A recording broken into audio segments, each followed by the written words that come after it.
We're live till 5. Do do do do do. After live. Okay. Sorry guys, 1 second. Gotta wait for Yuri 1 second. Alright. Boom. Yay. Should be live. Got the thing. Oh, whoa. Yes, I press play. Okay. Did you start the clock? No, I did not. Good one.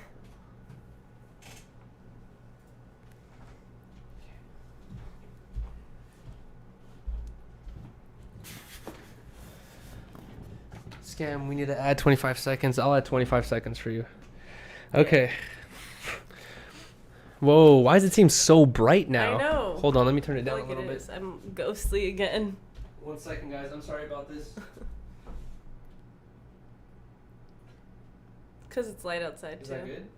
Maybe a little more. Dude, that's already really dark. Babe. Really? What about the background? Is it getting all fuzzy? No? Oh, yeah, it is. It is a little It bit, is, yeah. Let's That's keep it probably right good. there. Yeah, that's good. That seems okay. Remember, it's always brighter on this screen. I'm just white as hell. I think it might be this light. It's like super close. Really? It's There always, we go. it has to be close. Okay, boom. Alright. Scamonia's stalling. I'm not really, bro. It's always something. Okay, no more chat. We're not paying attention to the chat anymore. Just during the podcast.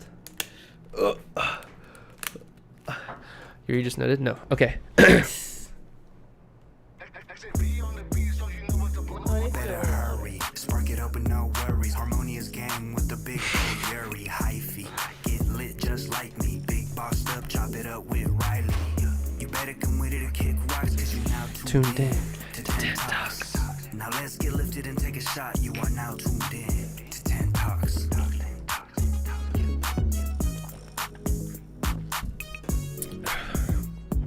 All right. Ba ba bang bing bong bing bong. Whoa. Bing bong bing bong bing bong. All right. X-A-E. Boom. Hey. We are here for episode 70 of 10 Talks. Yes, we are. And this one's extra special and extra weird compared to how weird and strange they usually are. I would have to agree with that, babe. First thing I have to say is, number one, we're not going to pay attention to the chat, like Yes. always, because we're doing the podcast. But I will be slightly looking every here and there just to see if the mods are going to warn me about any technical difficulties, if you guys can, because we're doing a lot this episode. Yes, we've been streaming the past. More than 48 hours. Mhm. Almost. Almost We're going on 48 our third day right now. We might be doing a 72-hour stream again. We're in the middle of it. Mhm. But anyways, all right, guys. So this is what's going on. I forgot exactly when I made this promise, but a while ago, I'm really bad at kind of like thinking ahead and like thinking like, oh man, in 2 weeks, Riley and I have this scheduled or that scheduled. Like sometimes I'll just forget certain shit. And basically a while ago, I promised, I was like, yo guys, next weekend we're gonna do a freaking $1 a minute stream, and it's not gonna end for another 4 or 5 days. You know what I mean? Because people always.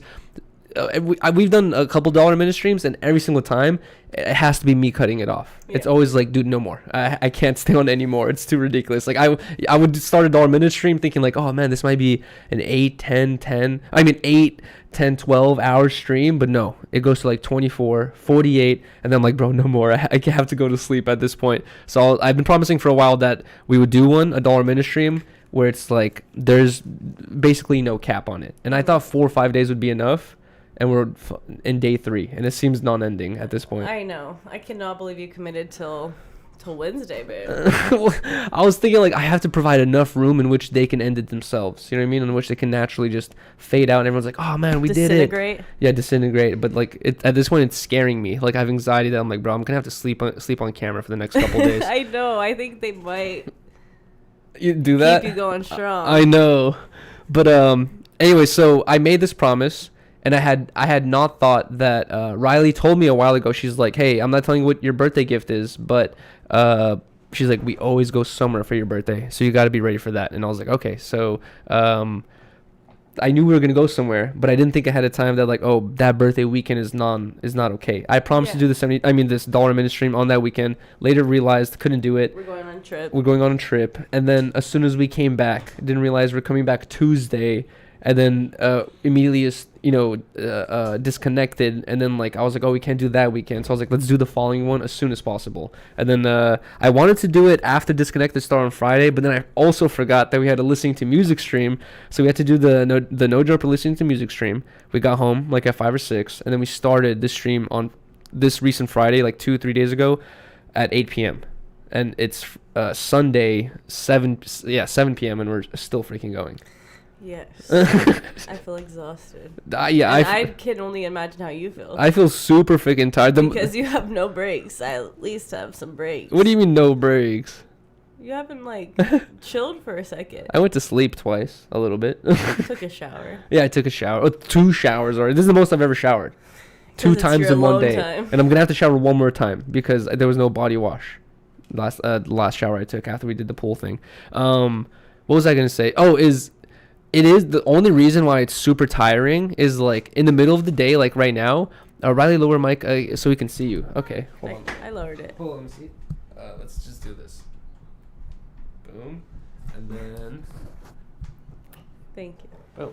Oh. But anyways, what was I gonna say is, whatchamacallit? Oh yeah, the only thing that's super tiring is like in the middle of the day, these like $1 streams or 72 or 42 hour streams, like they're fine.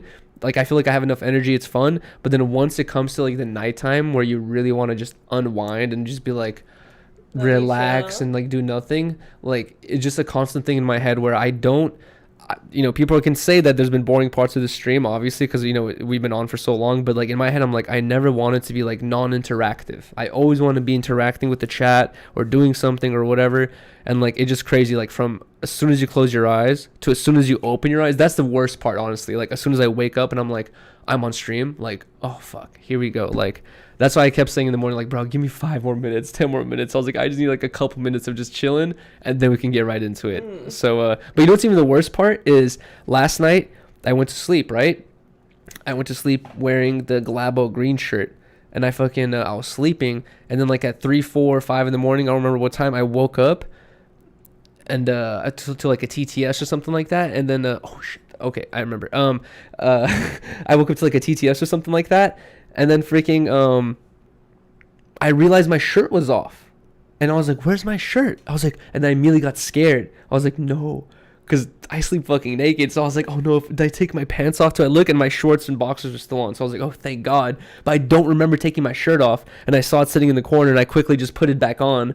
But I was like, dude, I don't remember taking my shirt off while sleeping. Oh, isn't that scary? God, yes. Bro, this is what I'm talking about, is like, it's mentally exhausting. Exactly. I don't know. Okay, I shouldn't read the chat, but that's the thing, is like, bro, I don't even remember doing that, and I'm scared of doing worse. You know what I mean? People are saying I farted in my sleep twice. I don't know if I should believe them or not. Just fucking trolling. I asked them, I was like, are you guys serious? They're like, no, you really fucking farted in your sleep. But oh my God. Also, I have to say, this is the only episode of 10 Talks you guys are going to see with a timer up here in the corner, and that's because we're still in the middle of this stream, and at this point we have 9 hours 22 minutes left, and I purposely left it on because we're still in the middle of the stream. We had to do 10 Talks, and I was like, bro, 10 Talks is going to count as the stream as well, so we had to continue doing it. Anyways, how are you feeling? I feel exhausted. I know, you're not really saying anything. Well, you've been talking. I don't like to interject because I like to. I've been handing off the mic to you though. Like, I'm trying to wait for you to say something. I like to get all your thoughts out. Okay. You know, and it's like I really feel like that kind of irritates me when I listen to things when like people don't like let the other person on the podcast get all their thoughts out. I do that a lot. I cut people off. I like to be an active listener. Okay. And then once I know you're done with your thought, then I'll add something to it. Okay. But I could just tell you kept wanting to add. Oh. I know you. All right. Well, gain is high in your mic. Sorry about that, guys. I do have it super close to my face compared to Riley. Riley knows good podcasting. Good podcasting. God damn it, I'm super tired. Pick it up. Anyways, if anyone's wondering why the background is also different today, it's because we're not in Hawaii anymore, but mentally we still feel like we should be there. Both. I definitely want to be there. Yes, both of us continuously talk about how like we're like, bro, we miss Hawaii so damn much, and honestly, it was amazing.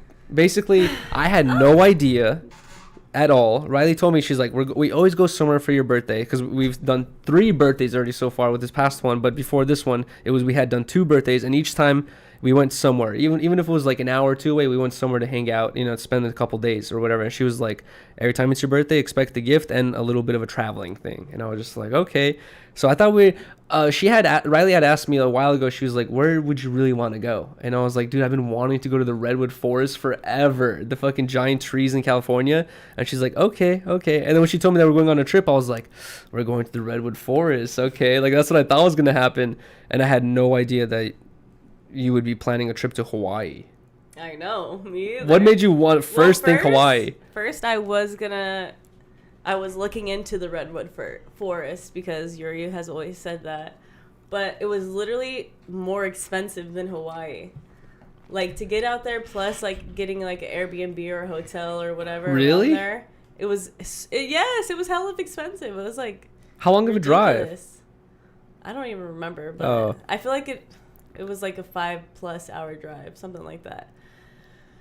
So then I was looking at those, and then I was like, fuck it. I know Southwest is starting to fly to Hawaii. Let me see how much the prices are to Hawaii. I'm thinking like they're going to be like $1,000 each way for both of us, Jeez. Like, I'm thinking the worst. So then I was just like trying to do it for fun, and I look at Maui, and it's kind of like, it was like $500 it would be $500 both round trip. Yeah. I'm like, I can't do that. Looked at Oahu, same thing. And then I looked at Kona, the big island, and it was super affordable. Which I would think like the big island would be the most expensive one, because I would think it would be the most wanted to go to one. I don't know what the word is, but like it's the big one. You know what I mean? You have more space to do shit. Seems older, more beautiful. But apparently I was wrong on that. But I've never heard people going to Kona. I always hear people going to Maui and Honolulu. I always hear those two. I was never too experienced with the whole geography or topography, whatever it is, of Hawaii. But I also heard the same thing. I always heard Maui, Honolulu, and that's it. I think those two. Yeah, those two. Yeah. Were the main ones I heard. So then I was like, okay, let me look at hotels or Airbnbs to see if those are affordable. Mm-hmm. Found a couple of Airbnbs that I was like, okay, those are definitely doable. And then I was like, okay, now that I see how affordable this place is it worth going to? Because why is it so cheap? Yeah. I felt like it was too good to be true. And then I did my research, and I was like, wait, this place is like so beautiful, and there's so much history there. They have the volcanoes. Like, I know Yuri would be super into like going to look at those. I was like, fuck it, I'm gonna do it. And I did it, and I was like, I hope crossing my fingers, he's gonna like it. What would you think I was gonna say? Is like, oh man, because I know like you liked, I already said this before, where you like kind of go against the status quo. I hate hearing that because like mainstream because things. Josh from work says that I'm a contrarian. I'm like, no, I'm not a contrarian. I'm just like set in my ways a little. Not set in my ways, but like I'm over. I didn't know if you were like I'm open-minded. Yeah. But if the things that I don't like, I'll explain to you why I don't like them, and I'm not breaking that line. You know what I mean? Because also, I'm not the type of person to try something once and then give up on it. Like, for example, poke, right? The first time I tried poke, I spent $20 on it. I ate like 3 spoonfuls. Didn't like it. I was about to throw it away. The lady at the cash register who made it for me, she saw me throwing away this full poke, and she's like, sir, can I make you another one? What's wrong with that one? Like, good customer service there. Mm-hmm. She's like, can I make you another one? Like, why are you throwing this $20 plate away? And I'm like, I just don't like it. Like, I was like, it smelled good from downstairs, but I'm sorry. Like, I just can't eat this. She's like, let me try and make you something different, blah, blah. I was like, dude, I have to get back to work. I can't, So threw it away, went back to work. That smell kept triggering me, and I was like, I gave it 2-3 more tries. On my third one, liked it. You know what I mean? So a lot of stuff is like that for me. And the things that I've tried multiple times I can't do, I'm like, bro, no, I cannot. The one thing, call me privileged, call me whatever you want, what's the word? Non-grateful. But if Riley surprised me with a cruise trip, then I'd be like, really? Yeah, I know. I would go. Just because I'm also the type of person I don't like wasting money. I'm probably gonna have a fun time, you know, but I'd rather suffer through something and get my money's worth than actually be like, oh, I'm not going and wasting my money. So I would rather just go and like be like, you know what, I've never actually gone on a cruise, so Yeah. I can, you know, so I'm contradicting myself there. So I can actually like be like, okay, it's not too bad, you know what I mean, not too scary, just like an airplane is. The same thing, the same reason I'm scared of going on cruises is the same reason why certain people are scared of going on airplanes. Titanic, you know, not only Titanic, but you got like I suck with cold water. It's I couldn't even jump into the fucking pool, and the pool was basically room temperature. It was not even that cold. The middle of the Pacific Ocean, no. You're not jumping in the ocean. I'm saying worst case scenario. If you have to, that's death for me. I'm gonna be. You're not even gonna touch the water. We've evolved since the Titanic, babe. You don't think they've evolved since that fucking tragedy? You don't think the rich people are surviving, the poor people are dying? Oh, we're not Lord. gonna have first class. Obviously, we're not gonna have first class, but you don't understand that the fucking lower class ain't like how it was back in the day. You're not gonna be trapped on the bottom of the boat like how they were. They really don't. You don't think they do that anymore? Like everyone has an escape plan now? I'm pretty sure everybody has an escape plan. Are you sure? Yes. Okay, then And we're not going to be traveling where there's fucking icebergs. We'd be going to like Mexico. That's true. Where the fuck was the Titanic going? I don't know. That it hit an iceberg. How strange. Europe? Europe? Around Europe? Or... Anyways, what the hell were we talking about? I forgot. Oh yeah, about the birthday present, about Hawaii. Anyways. I was nervous that you weren't going to like it, but you ended up being very excited. Dude, because for the only reason why I've never even talked about wanting to go to Hawaii is because I've always thought of it as like kind of like such a luxurious, expensive thing that only like really rich people can afford it. And in my head, I'm like thinking like, dude, am I ever going to take the time off? Not only time off, but like whenever I think about taking time off, it's like you're losing money because you're not making money, right? Yeah. And then taking time off to go somewhere super expensive, you're double, triple, quadruple not making money. You're not making money and you're spending all your money. It's like really, really bad. So I always thought like that's for the rich. You know what I mean? Like I'm never going to even bother looking up the prices because I know I'm never going to have that in my bank account. But I couldn't believe that you did that. That was literally insane. I was like, what? I was like, Hawaii? I was like, what the fuck, dude? It really was. Thank you so much, babe. I know. You were telling me. You were explaining. Because that was the first thing you were telling me. You're like, babe, don't worry. It's not that expensive. I wouldn't have done it if I couldn't have done it. Thank you, babe. It was definitely worth it. 100% worth it. But should we get into the whole Hawaii trip? Yeah. Because this is... Okay, guys. We're just going to cover everything from beginning to end because we have a lot to talk about. And I don't want to, like, you know, think back on it later and be like, oh, man, we forgot to do this or forgot to do that. But before we get into the whole Hawaii thing, I have to, number one, say that usually Riley and I, we do P.O. box openings where Riley and I have an open P.O. box. The link is in the, not the link, the address to the P.O. box is in the description. It's, I don't want to repeat it, but you guys can go find it very, very, very easily. And if you guys want to send us anything, usually it's like people's merch or, not merch, but brand or whatever, and they get to send us stuff and we'll like review it or whatnot. So that's usually the case. But we already did the opening. We opened it, whatchamacallit, like 2 days ago, 3 days ago during the $1 a minute stream. Now, we don't have anything to open. So for the next episode, we might have something. But anyways, I just want to announce the P.O. box. Anyways, the other thing I want to get into is our sponsor for today's episode. So I'm not sure if they were comfortable with me reading this off the thing or not, but I just didn't want to make any mistakes. Guys, I wanted to give a huge shout out to our sponsor, Freeze Pipe. Before I get into the sponsor, let me go grab the box first because I just realized it's not here. Oh, great. Here we go. 1 second, guys. It's in the room? I think so because I was cleaning the floor. Oh, 1 second. Yuri was cleaning earlier, so he left the item. The product. Okay. Boom. So guys, here we go.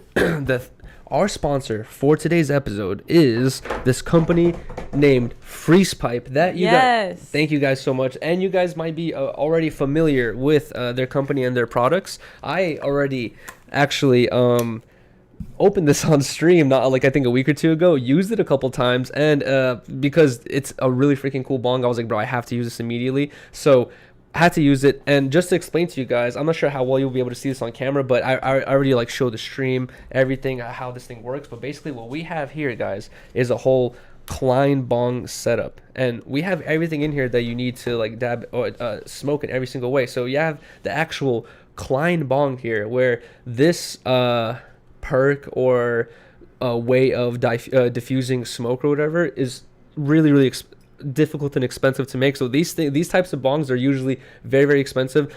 Freeze Pipe has it for a very affordable price compared to like other competitors that make, you know, similar designs or whatever. And then on top of it, Freeze Pipe has something that they're known for, the Freeze Pipe Coil, this is very interesting. This is a whole coil filled with a certain liquid that you can throw in the freezer. And as you know, if you put water in glass, whatever, it usually will break. This will not expand and break. You throw this in the freezer, the liquid freezes. You attach this to the top, and then it completely diffuses your smoke. But either way, just to give you guys a complete rundown of everything they have. Not only so they have the attachment for the freeze pipe. They have another attachment with just like a straight shooter. And then not only do they have that, but they have the nail that attaches to it so you can take dabs. And then they also, on top of that, oh my God, have the bowl piece so you can also smoke herbs. So you can either smoke herbs or take dabs through this. It's going to be cool the whole time. This thing's an awesome piece. I was so excited to get this thing. So thank you guys so much for sending it. Twofer plus another fourfer, I guess. Is what you would say. My phone died. No, I can't even get into the ad read. Maybe we might have to do this again for another thing. But guys, I wanted to give a huge thank you to Freeze Pipe. Basically, for anyone that doesn't really know about the weed world or, you know, like too much about bongs, the whole reason people use bongs is to kind of save yourself from the trouble of like coughing or like dealing with too much hot smoke. So when you're burning weed or whatever, the smoke is super hot because it was just ignited. So when it goes through this, it goes through the water and it diffuses by going into small bubbles. The smoke realigns, and then that's when you like suck it down. Pause. Anyways, this perk right here is super cool because it bubbles up, the water gets recycled down to the bottom chamber so that you have a continuous fresh source of water.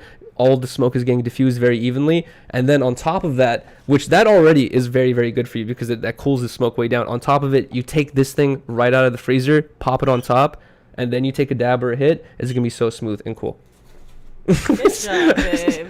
Shout out Freeze Pipe. Shout out to Freeze Pipe. Thank you guys so much, man. Anyways, we will definitely be using this later tonight. During the after show. Exactly, later tonight, because I've been so excited to use this thing, but we just haven't been able to because I've been wanting to keep it clean for this shout out. So thank you guys so much. I'm so sorry that my phone died and I couldn't get it back into the other points. But also, they gave us a discount code that I can throw on our Instagrams. Both of us will throw on our Instagrams. If you guys purchase one of these freeze pipes, and this is not the only design they have, by the way. They have multiple other designs. They have hand pipes. All of them have the ability of being frozen, thrown in the freezer, frozen, and then you could smoke out of like a cool ass little piece that cools your smoke down or whatever. They have multiple different designs. If you guys purchase from their website, the code we will post on our Instagram at the end of this podcast, it will give you 10 or 15% off, I believe. Anyways, thank you, Freeze Pipe. That was, I don't know. Okay, anyways, let's get into the Hawaii trip, finally. Jesus. I was getting hit with anxiety attack right there. Yeah, that was good. Are you sure? Yeah, you freak yourself out too much. Thank you guys so much, Freeze Pipe. Anyways, the Hawaii trip. Riley and I, by the way, we filmed everything. We vlogged everything. I recently broke my phone, so I had to get a new phone. I saw that the iPhone 13 was like available in green, so I was just like, okay, and it wasn't that much more expensive compared to the old phone I already had. So I was like, fuck it, might as well go with the newest phone. Got this thing, and the newest iPhone has a cinematic mode where it's like, it does a pretty good job at it. It's not really good. Like if you have like a lot of sharp lines, it won't be able to blur it out that well. But cinematic mode basically does these videos where it'll blur out the background and it makes it look really cinematic and nice. Anyways, I filmed most of the vlog in the cinematic mode and like a bunch of other ways, and we got a lot of cool footage. I'm super excited for you guys to see everything. Me too. The reason why the vlog isn't out yet is because I haven't had a chance to work on it because of the stream, but we're going to talk about everything that happened in the vlog, but you guys will actually be able to see the footage once the vlog comes out in like a couple of days or whatever. Yes. Anyways, first things first is not only did we go to the Hawaii trip, but Riley, it was my birthday May 3rd, and then I think this was like May 8th when you guys did the surprise party. Yes. So right after Disconnected, this is so funny because right after Disconnected, usually like sometimes it's happened a couple times where I'm like, hey, let's go to Blasie's warehouse and smoke and kick in. Riley's like, I'm hungry, I'm tired, let's just go home and chill. I'm like, okay. No, I'm like, I'm gonna go home and chill, and you could go. You can go, and then I'm like, okay, yeah, it's I'll just stay home too. No, I'm literally telling him to go. Yeah, you do tell me to go, but anyways, usually Riley's not down to go herself, is what I'm saying. After this episode of Disconnected, everyone's saying, let's go to Blasie's, and I was just like, I was like, I'm down, but I was like, let's come to my house instead, or our apartment instead, and hang out here. And then everyone's just like, no, in unison. I thought that was kind of weird already, but I didn't really assume anything. We all were like, no. I know, at the same time, I was like, what the fuck? I was like, why does no one want to go to our house, including Riley? Anyways, they're like, let's go to Blasie's, and then I look at Riley, and Riley's like, I'm down, like, let's go. And I was like, what? I was like, Riley's down? I was like, okay, whatever. End of the podcast happens, and then Riley's like, yeah, let's go to Blasie's. I'm like, okay, fire. We go get some food real quick, go to Blasie's.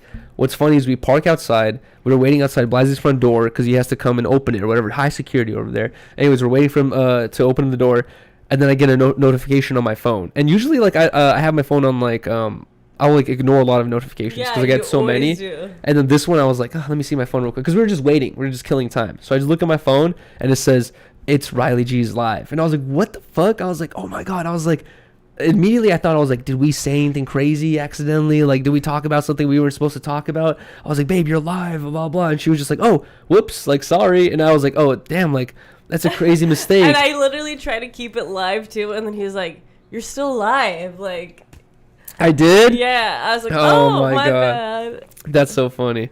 And so then I quickly ended it, and then finally Blasey came down to get us. And I'd never been to Blasey's warehouse, so he's like literally trying to give me a little tour, like, look at all this shit. The graffiti, he's like walking behind me, like for me to like lead the way. I'm like, no, walk in front of me, please. I know. Go in front of me. I'm like, oh no, please just go in front of me. I start to go live again on my phone, like to get it in action.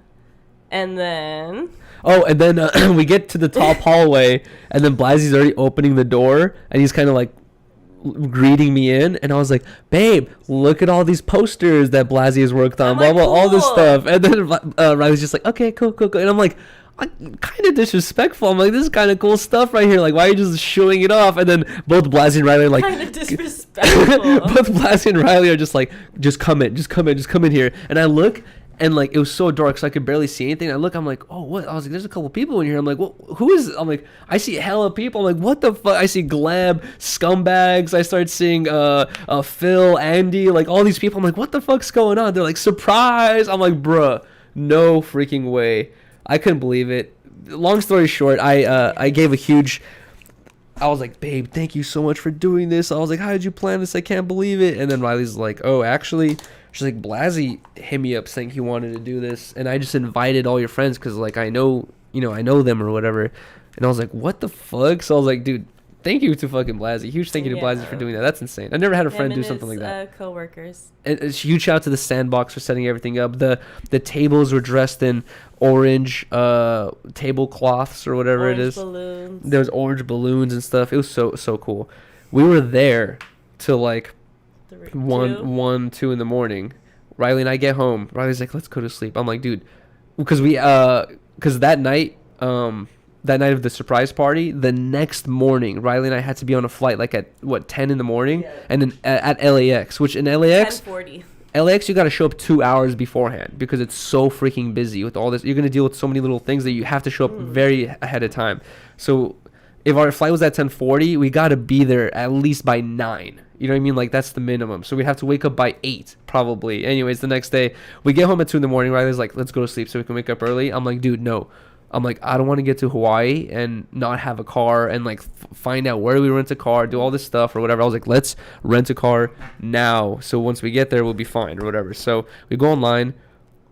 We see that a Jeep, a 4-wheel drive Jeep, is available for $300 for 4 days. And we were like, what? You guys, I've never rented a car before in my life, but compared to all the other prices we saw, I'll let you keep going while I pee really quick. okay, compared to all the other prices we saw, that was like a super good price. We were super surprised. And we were like, what the hell? Like, no way. So anyways, it wasn't gonna be a Wrangler, but it was gonna be a 4-wheel drive. Exactly. It was like an SUV but 4-wheel drive. And anyways, we get the car. We stay up to like 3 in the morning filling out all this paperwork online, doing all this stuff. I think we even paid online as well. And we did all this stuff to get this car scheduled ahead of time. And we stay up till 3 in the morning to do that. This story is gonna mean something later on. I don't want to get into it just now because we did a lot of shit. But anyways, next morning it was fucking rough, bro. We woke up. I don't know how I was able to wake up. I woke up. I was like, babe, we gotta go. We got our stuff together. We left in the morning. I slept in the Uber there, which was pretty cool because it was like an hour and a half ride with all the traffic. So got to sleep for like an additional hour and a half. Riley didn't sleep. And then we get to the airport. We go. Bro, I haven't been on an airplane in a minute. And the one thing you notice is like the longer the flight, a little bit more food they give you. Like on super short flights, they might give you water, maybe not even that. But on like, I'm not sure what the cutoff point is, but at certain like flights that are super long, they start giving you more like more and more snacks. Sometimes even like dinners, depending if it's like a 15-hour flight. Anyways, this was a 5-hour flight. They gave us these snacks. They were pretty chill. One thing I noticed that was interesting though. Let me know what you guys think about this. Is in the airplane, there's these no smoking signs everywhere, right? Everywhere no smoking. This is on the first airplane. I go to the bathroom to take a piss, and I realize the bathroom doesn't have any no smoking signs, but on the door of the bathroom is this little logo of a cigarette that's being ashed, right? And I'm like, what? It doesn't have a X around it saying no. It's just like it's a logo of a cigarette being ashed. Yeah. And it's like it's connected to this thing where if you push down in it, an ashtray pops out. And I was like, what? No way. I was like, there's a fucking ashtray here and no smoking signs. And then also I noticed that on it was a very small bathroom. On the side of it was this like tiny little vent, and I could just hear just like sucking the whole time. So it's like fucking sucking air out of the bathroom. And I was like, dude, I don't know. Like, is this a smoking bathroom? You know what I mean? Like, could you smoke in here? No way. Because it had an ashtray. I think they're just old. But why would they still have an ashtray? They could replace the door. I don't know. I don't know. I thought that was interesting. I don't think you're gonna get away with that shit though. Smoking in the bathroom? Hell no. Dude, I was looking at the hole that was like like sucking and shit. I was like, bro, if I stand next to this with a joint and they're just gonna tie you up. You think so? Duct tape my mouth like they've been doing to everyone else. But anyways, I thought that was interesting. Bro, we get there. I've never been to any place humid in my life. The first thing, actually Virginia was very humid, but the first thing we noticed as soon as we get off the flight was how humid it was. It was stupid humid. Very sticky. Very sticky. Basically, Riley and I are scrambling around, damn near getting in an argument trying to find where this freaking car place is, because we're like going here, going there. We're like getting so frustrated. Neither of us have ever rented a car. We've never been to Hawaii, so we don't know where to go. So we're just frustrated. It's hot. We haven't eaten, and it's humid, and we're so hungry. Yeah, we're super starving on top of it. After the 5-hour drive, there's no restaurants or anything nearby, and I'm just like, fuck it, I'm gonna go into this office and like just ask for some assistance. So and they I go in and like I saw this fucking random person in the office, and I was like, do you know where the the rental cars are? Mm-hmm. And he's like, oh, you have to go take the shuttle, yada yada yada. Okay. Showed us whatever. So we take me and Yuri take the shuttle. They take us to our rental car office, and there's already like a long ass line outside the door. It's really not that many people, but you could tell it wasn't moving at all. No, it wasn't moving. So it was a slow paced line. Every customer was like minimum 10 minutes. Exactly. You could tell. And there was like 20 customers in front of us, or 15, and we were like, dude, this is going to take a minute. So anyways, Riley and I are waiting in line.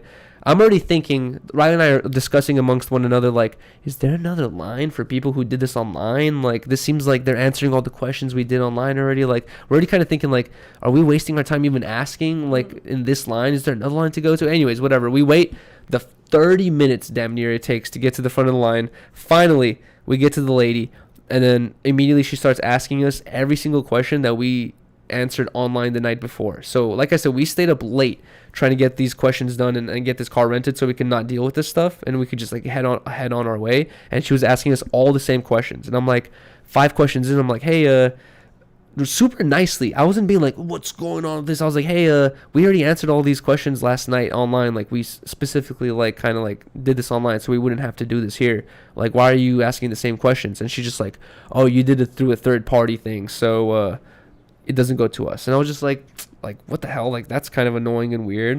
I don't know if I said anything, but I don't think I did. Did I? You probably did. Oh, my God. I don't know. I was just like, okay, that's kind of weird and annoying. And then anyways, we keep going along with the questions, and then at one point she asked me this. She's like, do you have any liability coverage? And I was like, oh, are you asking about car insurance? She's like, I'm asking about liability coverage. Do you have any liability coverage? I'm like, are you asking about car insurance? She's like, I'm talking about liability. And dude, we go back and forth like 4 or 5 times asking the same sentences to one another. And then I'm in my shoes where I'm like, bro, I think I do understand what liability coverage is, right? Like, but I'm not exactly sure. Like, I'm 99% sure, but I just want to make sure the question's right. So I'm asking, are you talking about car insurance? All you have to, it's a yes or no question. So easy. All I have to do is say yes or no. That's something else. You know what I mean? Then I'll figure it out, I guess. But anyways, she doesn't want to say yes or no. She just keeps asking the same question. Like I said, the line is moving so slow that customers behind us are getting frustrated. They hear us arguing damn near already. And then she's just like, it is insurance. She's talking about insurance. And I was like, thank you. I was like, I don't know why this lady couldn't say it. That were, the customer service lady. I'm like, I was like, you're talking about insurance. I was like, I don't know what insurance I have. She's like, well, you're going to have some insurance, blah, blah. And I was just like so frustrated that I was just like, bro, I was like, she's not even asking me for insurance number, right? I could say I have freaking Infinity. I might even not even have Infinity. Like, she's asking just for some random name. And I'm just like, bro, I was like, I don't know. I was like, I think I have fucking Geico. And then she just like, oh, hell no. She's like, are you gonna curse in here? She's like, no cursing. She's like, you're gonna have to get out of here. And I was like, I was so pissed. I was like, bro, we, like, with the additional 10 minutes we spent there talking with her, I was like, bro, we've been here for 40 minutes damn near. I was like, bro, and now you're gonna kick us out? I was like, dude, like, what the hell are we supposed to do? I was like, because I said the word fucking. And then she's like, oh, you said it again? She's like, get out of here. Like, you said the word. Okay, now you could go talk to my manager, blah, blah, blah. The guy working next to her was like, do you want us to refuse your rental? We're like, oh my fucking God. Like, bruh. Yuri just leaves. I'm like, are you seriously? I like stayed and I was like, are you seriously doing this? We literally waited 40 minutes in this line.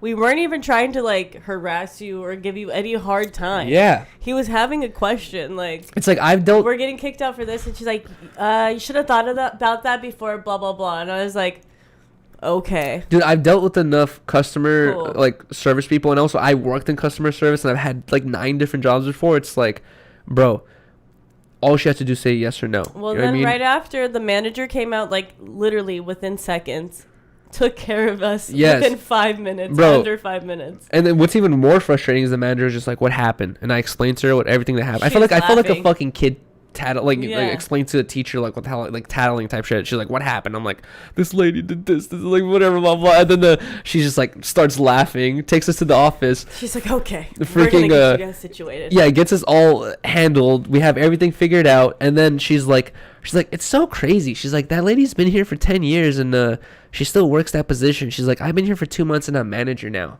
And I'm like, I see why she's not a manager now. You know what I mean? She probably has terrible customer service. Imagine her managing employees. Dude. Bruh. Anyways, I was so frustrated at this lady. Riley's like, don't let her ruin your mood. We have to keep it trucking, keep it going. It was still kind of ruining his mood because by this time we haven't eaten or smoked in a minute. Yes. And then what's interesting is, okay, so I was like, babe, let's look up a smoke shop. Because I brought, okay, I don't know if I should talk about this. Yeah, maybe not. Okay, anyways, we got weed there somehow. Yeah. Magically appeared. We got weed there somehow, and I was like, we need tobacco and rolling papers. So I was like, baby, look up a closest smoke shop. Let's go over there. And in Los Angeles, it's kind of like, I'm not sure how to explain our like building designs out here, but it's like, I'm used to the way Los Angeles is laid out, where as you're driving down, you see a 7-Eleven. All 7-Elevens kind of look similar or the same. Like all stores kind of have like similar like kind of vibes. We're driving down like looking for this smoke shop, and then it's different out there. It's kind of like they do have plazas, you know, like with stores, but not really. But mainly they have like these kind of like giant garage looking things. Industrial buildings. But maybe specifically in Kona, I guess we should talk about Kona, Hawaii. But they had like, yeah, these industrial garage looking things. And you drive down these giant parking lot that has like sectioned off spaces. And then each garage is a different store. And like one of them was like a flower shop and like all this different stuff. Yeah. And we found a smoke shop. We went there and we got some stuff. And also some supplies. They sell weed there, CBD weed. And Delta 9. And Delta 9 gummies and weed as well. Weed, yeah, I thought that was interesting. Might as well just sell THC, dude. Like, what the hell is the big ass deal? Anyways, got our stuff, smoked, went to some food spot, which it was just kind of like a sandwich spot. We just got like some sandwiches. Poggy Dog? The Poggy Deli Dog. Or Poggy Dog Deli. Mm-hmm. Yeah, Poggy Dog Deli. Really bomb. Yeah, it was actually really good. The one thing I really liked about that restaurant is I'm not a big beer drinker, but if I do drink beers, it's gonna be like a sour beer. And usually you never see sours at all anywhere, much less a restaurant. We went to this small little sandwich spot and they had sour bottles for $9. And usually sours are like 15, 20, you know? And they gave you ice cold glass. Oh, yes. And, dude, that's always like an extra level of customer service when you keep a refrigerator just for glasses. Yes. Because even though realistically it's only going to last for up to a minute or two, getting a nice cold glass, you know what I mean? Like to pour your drink in is so perfect or whatever. So anyways, we get a sour. It was so fire. They gave you popcorn. That's what I found interesting is... they did it at a lot of places, I noticed. Yeah, one thing I've learned through watching YouTube videos after we returned is Hawaii has, you know, the native people of Hawaii... it's hard to say even native people of Hawaii because so many different people have visited Hawaii back in the day and used it as its land and then gone to fight with one another. Then another person used it. Like it's gone through so many hands at this point that it has a way super crazy convoluted history. But as for the Hawaiian natives, like they've been really like not only gypped out of their land, basically like 90, 80 or 70% of the land, but also I saw through some videos like along like, you know, I feel like a lot of people when they think of Hawaii, they think of pineapples, right? Recently through this video I realized that, dude, that's almost kind of insensitive to even be like associating pineapples with Hawaii because the native Hawaiians never even fucking had nothing to do with pineapples. Those pineapples weren't even grown out there at the time. Yeah. It was the Dole family that came over there, started growing pineapples, and they were like, that was their advertising campaign. A lot of the ways we think about life is because of advertising campaigns, including wedding rings, which I told you about. Yes, I know you've seen the video. Anyways, what was I going to say? Oh, yeah. I've never heard of popcorn being associated with Hawaiian food, like, culture, though. Have you? No. Right, like Riley was saying, we were specifically looking for, like, Hawaiian food spots because we wanted to, like, eat, you know, like, local food or whatever. And every spot, it was, like, an option to get popcorn in some sort of way or form. Mm-hmm. And I was like, damn, they really fuck with popcorn out here. That's interesting. I wonder if that's just, like, a Hawaiian thing or no. Maybe we should look into that. Probably. I would assume so. Yeah. But that place was bomb. It was good. Right after we pulled up to the Airbnb to check it out. Oh, yes. And what did you think? I freaking loved it. Okay, so let me ask you, though, before I get into my whole thing about the Airbnb, which, guys, it was a tree house. It was super, super cool. I'll get more into explanation of how it was, but... How did your comparison of seeing it in real life compare to what you saw images on Google? I thought it looked better in real life, honestly. Really? Because on the Airbnb app, the pictures weren't really good quality, and it wasn't really doing it justice. But I read the reviews, and, like, all the reviews were saying, like, this is a dope-ass experience to stay here. Feels like you're really living in the trees. Like, you hear the birds chirping every morning, but, like, it's super cool. Mm-hmm. And so, like, looking at the reviews and, like, seeing... the surroundings by it, I was like, okay, this might be a cool place. Like, fuck it. Yeah. And first, when we pulled up, I was really impressed. I was impressed too. But first, when we pulled up, I was confused because Riley's like, that's our parking spot right there or whatever. And then we look and someone's parked there. And I was like, what the hell? And then there was another parking spot or something like that that's next to it in the same place. Might kind of blend out. Okay, I'm gonna turn it down real quick. Hold on. Sorry, guys. Oh yeah, my mic might be really high, right? They keep saying that mine is Riley's fine though? Sorry about this, guys. Let me just fix this real quick. We do not have an audio engineer here sitting by, so I kind of have to do this myself. Let me turn it down a wee bit. There you go. The termites, though. Okay. Oh, we're gonna get into that. Yuri, can I kick your ears? Fuck, I'm sorry. Yeah, she's good. It's good. Yo, check. Okay. Sorry about that, guys. Mic check. What was I saying? Oh, yes. So as soon as we pulled up, we had to park in a different spot. I thought that was kind of weird. I was like, oh, man, like, well, who's in our other spot? Anyways, we go try to look for help, and then we see some other ladies already there, and she looks like she... just with the confidence she came up to us, I was like, oh, she looks like she's the lady who owns this place or something. So I was like, oh shit. And then she's like, where are you guys staying? Like, she's like, oh, it's probably like over there. And the complex, it's not like a huge complex, but it was multiple like houses on there. Yeah, it was big enough to where it had like 4 or 5 houses on it, and each house was like 2 stories. And she's like, oh, it's the one over there. And I was like, which one? There's like 3 in the direction you're pointing. We were so confused. We went to like 2 different ones, and then we couldn't figure it out. And what's even funnier is like they don't have locks with a key and lock. It's all locks with a padlock with the code or whatever. And we're like, oh shit. So we tried entering our codes into these other ones, couldn't find it. The lady came back finally, directed us to our tree house, and bro, the treehouse was so freaking sick, guys. It's basically... I like that we had the one in the back in the corner. That's true. That's why I was Instead of the middle. Yeah, you're right. Or the right in the front. You're right. That does... you do that. It's more... That's a good point. Attention. Dude, like, I've always been the type of kid... I feel like a lot of kids are similar, because a lot of people are similar, but, like, when I was a kid, I was always into, like, cool, adventurous, outdoorsy stuff like that, especially tree houses. All kids love tree houses. And, exactly. And... this place wasn't really in a tree. It just kind of looks like a tree house. That's what we're calling it that. But anyways, this place just has that complete vibe where everything's made out of like 2x4s or like nice wood or like, wood panels. It kind of just looks like, you built in a tree or whatever. But what's interesting is it has a lot of windows, but the windows don't have glass. It's just netting. Mosquito netting. And there's no way to like put glass or actually close the entire place. Like, you really just have mosquito netting protecting you. So Hawaii doesn't have this issue, or that area doesn't have this issue, because I heard Honolulu actually does have a kind of a crime problem. But I guess Kona doesn't have this issue, but you could literally, if you wanted, just like break the netting and climb in there. But also there's 4 houses there, so you'd have to hope that no one's in any of the houses at that moment, which I really doubt. So I feel like it's really, really safe. But anyways, it basically has all these windows everywhere, but they're all just mosquito netting. The middle of the house has a spiral staircase that leads to the top floor of the house, which has a balcony. For a house, it's very spacious, but for how small of a space it takes up, you wouldn't expect it to have a balcony. And it has a big old balcony. Super cool. The second floor roof, it's tall enough for you to stand, but not tall enough to jump. So it really gives you this like little tree house kind of like lofty feel. Lofty bunk bed. Not bunk bed. What like a fort type feel, you know? It's funny because you guys are asking me to build a fort. We were living in a fort kind of for like 4 days. Anyways, but it was tall enough where we could stand comfortably. Yeah. It was. I never felt smushed or squished or claustrophobic in there. That's what I was once. Scared about. I was like, is the top gonna be too like short for us? But no, it was like perfect. Yeah.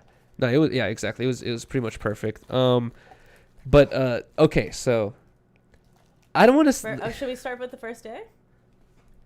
After we get to the Airbnb, we go to that restaurant.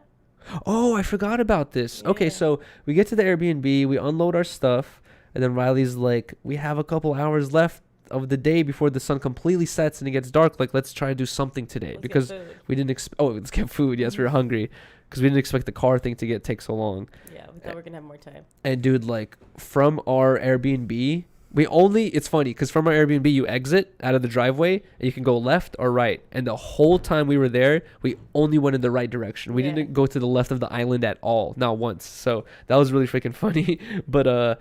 every time we went right, and dude, like, as you're driving right, you start passing by all these stores, all these bungalows, restaurants, beautiful beaches. Like, the first day we were driving, we were already like, our jaws are dropped. We're like, what the fuck, dude? Like, this is insane.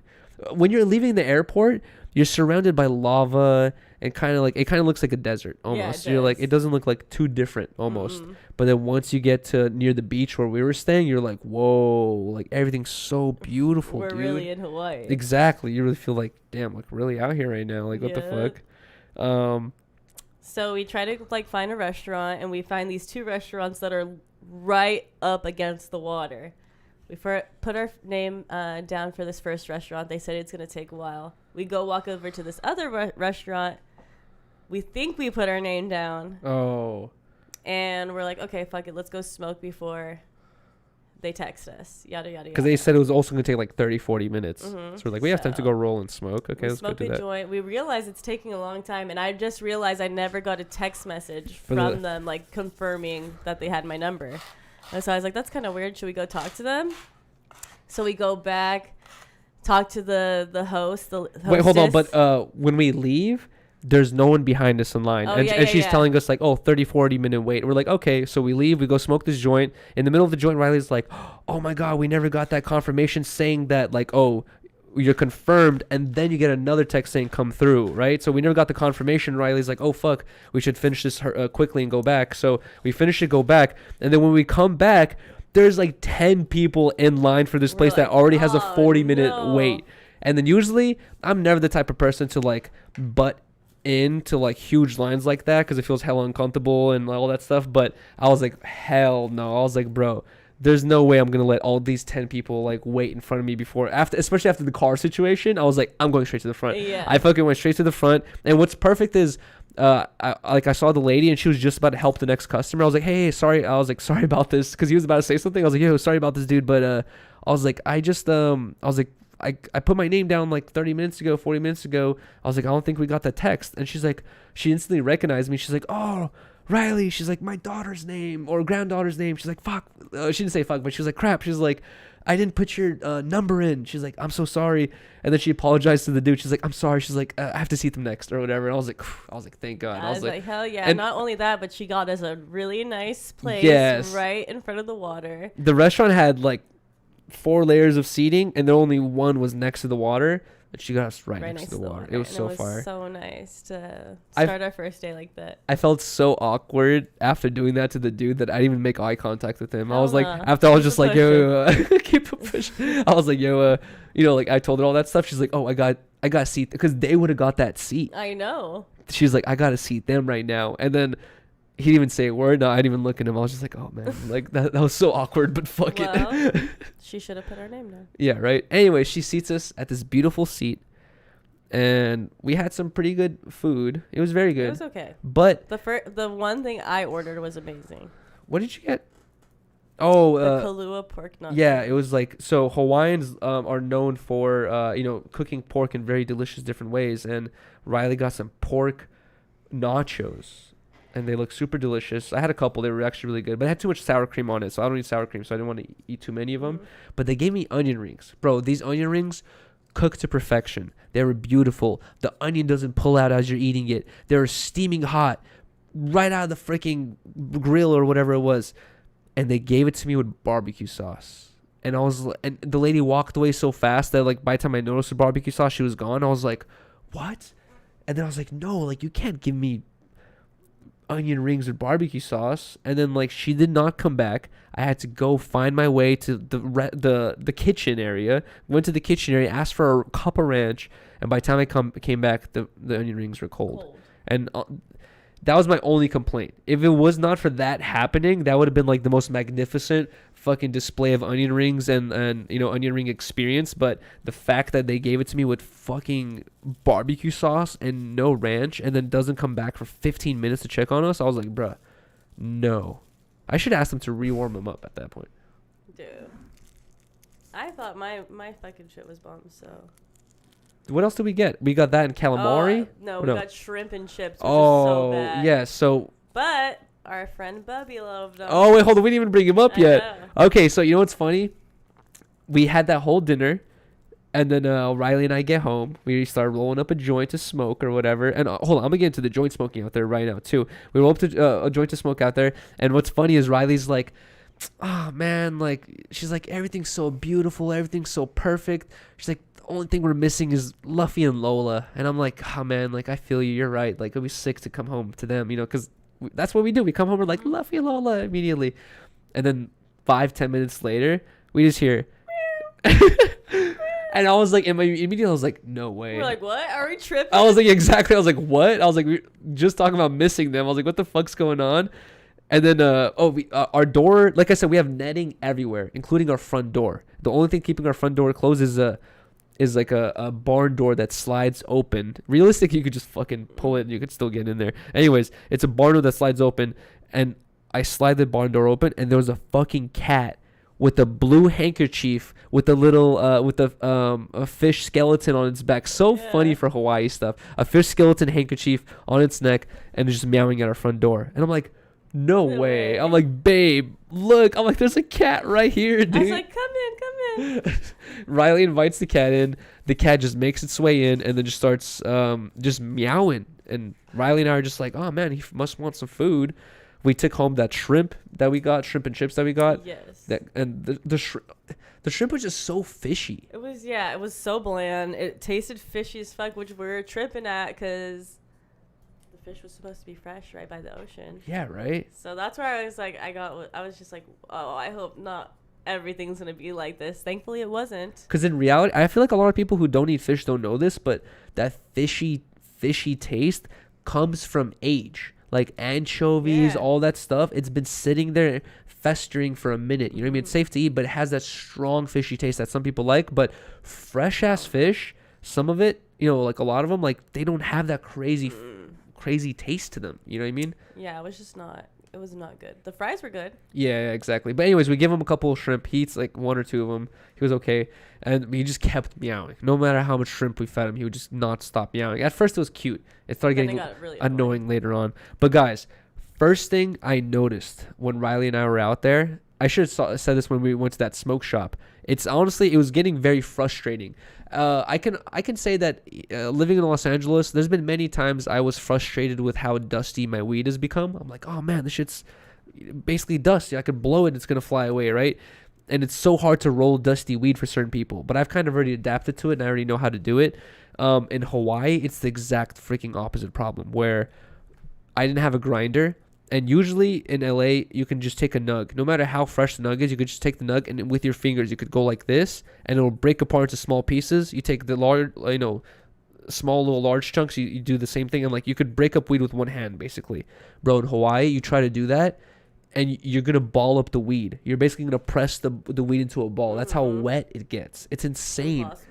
Yeah, it's fucking damn near literally impossible. And then you're forced. Yeah, we didn't have a grinder, and you're forced to do this like hand picking thing where you rip it apart little piece by piece, which takes forever. And on top of it, you can't even rip it to that fine of a strand because it's still so wet. You know what I mean? I was like, bro, that's insane. Anyways, we didn't notice this until we went to the volcano, which we're gonna get to that. But the first couple joints, the first 3-4 joints Riley and I smoked, every single time we smoked, I was thinking in my head like, damn, I fucked up. I rolled it too tight. Damn, I fucked up. This happened. Damn, I kept thinking I fucked up the rolling process, which made the joint hard to hit, right? I was like, bro, like, this doesn't happen usually. Like, I'm like, what am I doing wrong that it's making the joint so hard to hit all of a sudden?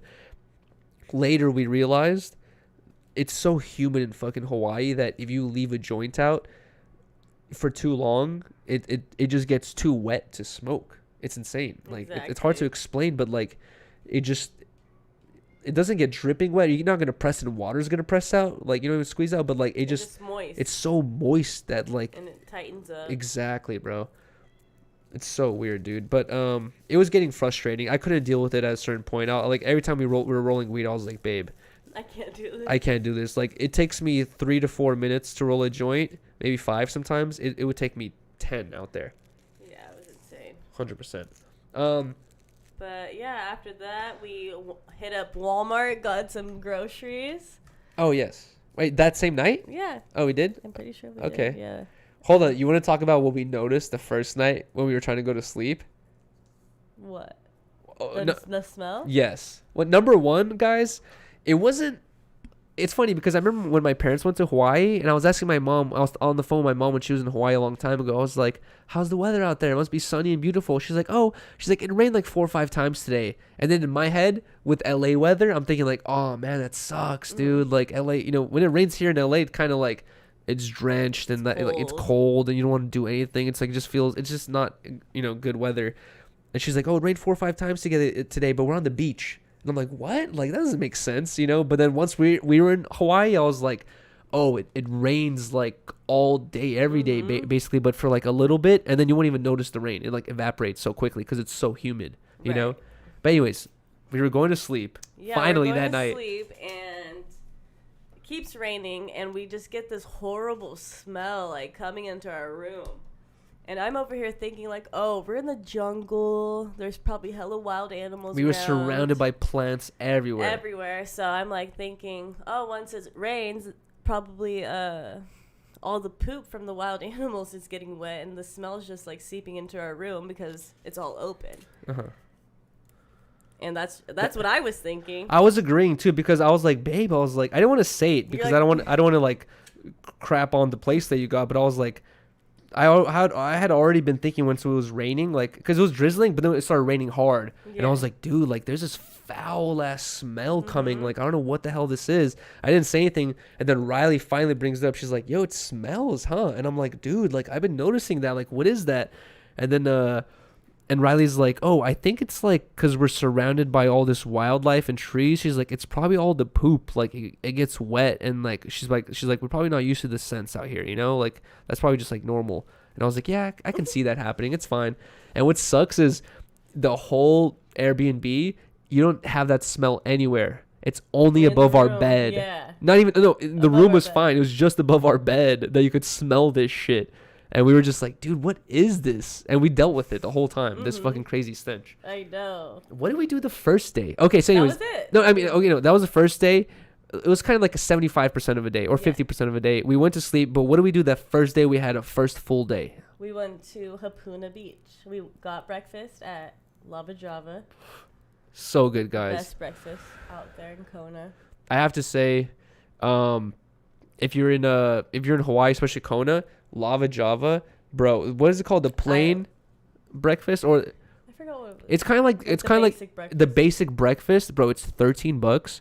It comes with crispy onions, eggs, bacon, toast, Crispy potatoes. crispy potatoes, toast, eggs, and bacon. So good. It's like $13. It's so good. You're basically, that seems like a very fair price for what that is. It's so fucking good. And everything else they have is like 20, 25 bucks, 30 bucks. That's the only thing they have for like one of the only things they have for 13, and it's like so worth It it. makes you so full too. Exactly. And they had the French press Kona coffee, which I had, which was delicious. Kona is known for their coffee apparently as well. Yes, we went there, and then after we went to Hapuna Beach, which was what the girl from the rental car she the recommended. manager, she recommended. She said like, this is the most beautiful, popular beach out here. Yes, Definitely yes. gotta check it out. So we went to go check it out, and it was so nice. It was Yeah, definitely a vibe. It was very large, and honestly, it was so large. Like honestly, I'm used to LA beaches where it's very crowded during good times, and like it's like mellow. hard to find a spot sometimes. It's like little to no privacy. It's like out there,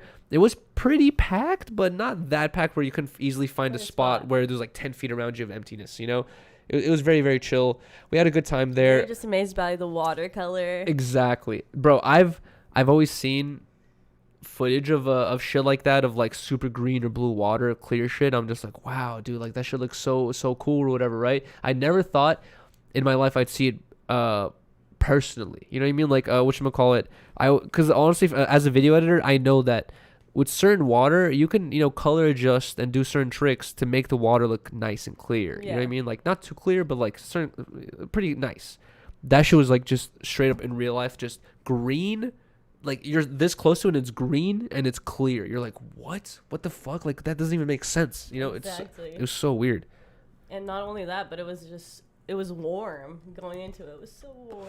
It was warm. Honestly, the beach might have been the best spot to smoke the spliff because it was very hot. Yeah. They were burning. They were burning fast there. Yeah, we were just chilling there like all day long, pretty much. Exactly. Riley and I were just like, let's have a beach day. So because that was our first full day, we're kind of trying to relax, take a break from the plane trip and all that stuff that happened. So we just chilled on the beach all day. We brought a bottle of Tito's with us, taking a couple of shots on the beach, brought a couple of joints, we're smoking, chilling. I vlogged everything, by the way, guys. Everything we're talking about is in the vlog that I'm going to be releasing very soon, within a week. And or we're going to be releasing soon within a week. And it was just very cool, very beautiful. Chilled for a while, and then And then what do? We just headed back home. We went to Walmart again to grab some more essentials. Oh yes, went to Walmart. And then chilled. Headed home, chilled. And then did we go to a restaurant that night or anything, or did we eat at home? We made bacon wrapped hot dogs that night, right? No, I don't think so. That was the night of the volcanoes, I believe. Oh really? I forgot what we did. I think we did get dinner that night. Oh yeah, we went to Umeki's and you got the pokey. That was that night. Okay, so here's another thing, guys, that I want to talk about is I've talked about this before, where in Los Angeles, I think pokey is just kind of like it's kind of having a boom right now. It's already kind of dying down a little bit, but foods have these little booms. I remember when I was in high school senior year, boba was such a big deal. Everyone's like, I'm drinking boba. And like now it's still kind of like that, but not as big. But like certain foods have these different booms of like popularity. And poke was like that for a minute. So all these poke restaurants opened in LA. I'm not even joking. I've gone to like 7 different poke restaurants. And I only like one of them. They don't sponsor me. I don't know the owner. I don't know nothing. But, bro, I'm going to defend this place till the day I die. It's so good. Pokenomimetry in Hollywood and Highland. It's the only one I know that's open under that franchise. So if they close, I'm fucked. That place is so freaking good. They have this thing called dynamite sauce and then spicy mayo. And you could do spicy mayo plus dynamite sauce, and it makes your poke so freaking mouth-watering, like mouth-wateringly spicy. Jesus Christ, I can't talk. It's so fucking good. To hide all the flavor of the fish. Kind of low-key. So you don't eat it. It's so good. And then when you go in there, they have the like 7 or 8 different options of fish. Octopus, salmon, tuna, spicy tuna, like all these different things, like all these different fish you can choose from. And that's the only place I liked. Really, I've tried all these different I thought you were pretending to throw up. And I've tried like a bunch of different poke restaurants. That's the only one I liked. We went to Hawaii, which that's where it originated, or they're known for poke or whatever. So I was like, bro, I gotta get some traditional Hawaiian poke. Went to Umeki's, got it. And not only did I get it, when I was looking at the thing, it said spicy and non-spicy. I was like, I'm going for the spicy. Want that shit. They brought it to me, and it's different. Out here, it's like the rice is on the bottom, and then they throw everything on top, and then you kind of like eat it like that. Over there, it's like the rice is on the side and in balls, and then the fish is on the side in like one ball. And you kind of like take how much as you want of like each roar or whatever. And bro, it wasn't spicy at all.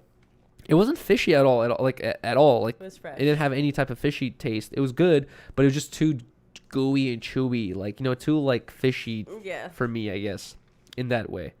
So I didn't really fuck with it. But what'd you get? Mine was really good. I got the lao lao, which was pork again, right? A pork dish, but mine was deep fried in like panko breadcrumbs with fried rice and egg and seaweed, right? Or no? I think it was like wrapped in some seaweed thing.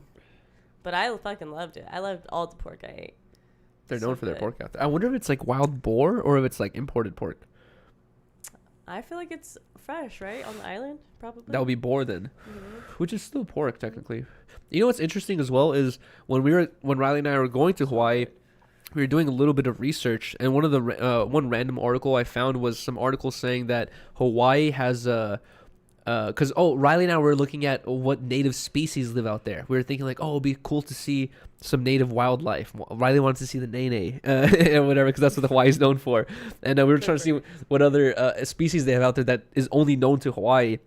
And then I see that they have cats out there, but the cats are invasive species, and not only that, but they're fucking up the wildlife. They have tons of birds out there. They have no natural predators that are known only to Hawaii, and now some Europeans a long time ago brought these cats, and now these cats are just killing all these fucking birds or whatever. So it's a huge problem out there. And I saw this in the article, and I was like, oh, that's interesting. As soon as Riley and I arrived, I think the first day, we saw Bubba. I think we saw a cat in the wild that day randomly.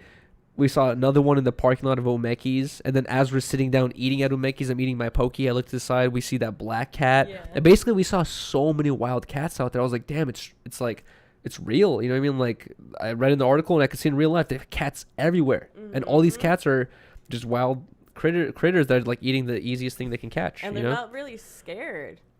They're super like friendly and walking around everywhere because they have no natural predators. Tons of people are walking around them, like waiters fucking rushing by, running, like. And they're not even getting scared. Yeah, they're just like, they don't even look at them. They just know already. They're like, oh, it's just a waiter. It's crazy. But yeah, so we did that the first day, got back, went to sleep. Omeki's, right? Mm-hmm. Went to sleep. Same thing happened where crazy gnarly smell. And then Riley and I were like, what are we going to do the next day? Because we have to do something. When we first got there, I asked the lady, I was like, how long does it take to drive around the island? She said 4 hours. So we were like, okay, that's not too bad or whatever. So we were thinking like we could drive around the island or drive somewhere to do something. Yeah. Riley saw that the volcano, there's 2 volcanoes on the island. The closest, is that the closest one? It's the national park there. Oh, I believe they're both there. Okay, the national park volcano was like 2-hour drive or hour and a half. So Riley and I were like, let's do it the next day. So we did that. Yeah, we drove all the way there. Driving there was crazy too because it's like pretty much all open land.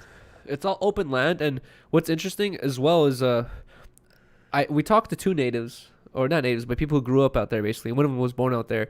Abdul and Elvis, shout out to you guys.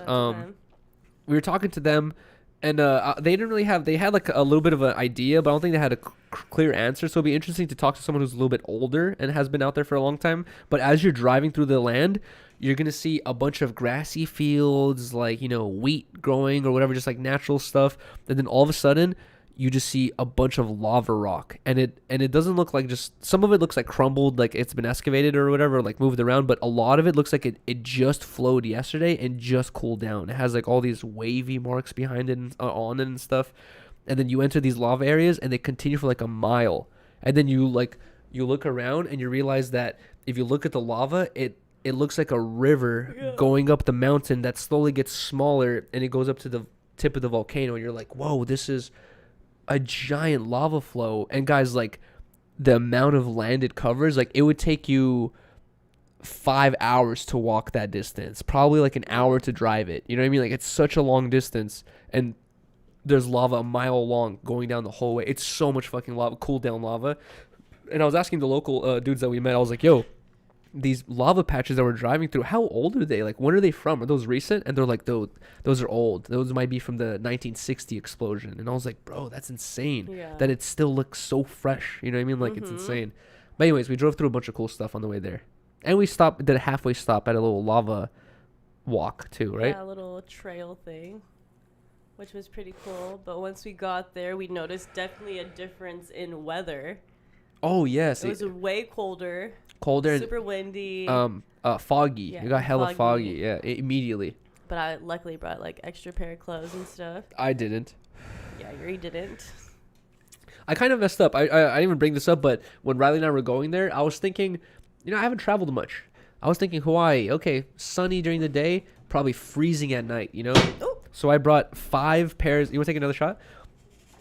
Okay. I brought 5 pairs of pants with me and 3 pairs of shorts. I didn't wear 1 pair of pants, not once. So I only wore shorts the whole time, and I was re-wearing shorts the whole time. It was way too humid to wear freaking pants. So I didn't even think to bring pants to the volcano, because I thought it'd be the same thing out there. It got, like Riley said, cold, foggy. It looked like Silent Hill. Riley never played that game, but it was looking like very Silent Hill-ish. Where it's like, I don't even know. You could see 10, 20 feet ahead of you. You know what I mean? In fog or whatever. And apparently, the Abdul and Elvis are telling us that it's fog, like condensation, but it's also off gases from the volcano, which is, what do they call it? Not smog or... Steam? Not steam. They call it something else. They had another word for it. But anyways, that show's super creepy. Yeah. As soon as we get there, we're very hungry. Oh, yes. So we're like, fuck it, let's go get some food. We go to the nearest like restaurant, thinking nothing of it. There's no signs or anything. Mm-mm. We put our name down. They say it's gonna like take a couple minutes, so me and Yuri are walking around. Oh, yes. And you know what's even funnier is when we were at the car rental place, when we were talking to the manager, Riley's like, where should we go? Like, what spot should we go to or whatever? And the manager's like, oh, you should go to the beach that Riley and I went to. You should go to this spot. And then the manager's like, oh, you should go to the volcano restaurant. She's like, we have a restaurant out here that's located on the edge of the brim of the volcano, where as you're eating, you get to look at lava and fucking steam rising. And I was like, bro, no freaking way. And as she was explaining to us, I was thinking, this is some $1,000 restaurant where you're probably going to spend for 2 people like $500. You know what I mean? Like, if you have something like in LA like that, bro, it's going to be like $500 minimum. Like, honestly, in my honest opinion. Anyways, like Riley was saying, we pull up to the parking lot. Immediately, it was a 2-hour drive there, and we were like so freaking hungry. We're like, bro, we need some quick food. We like Riley said, we saw this spot, put our names down.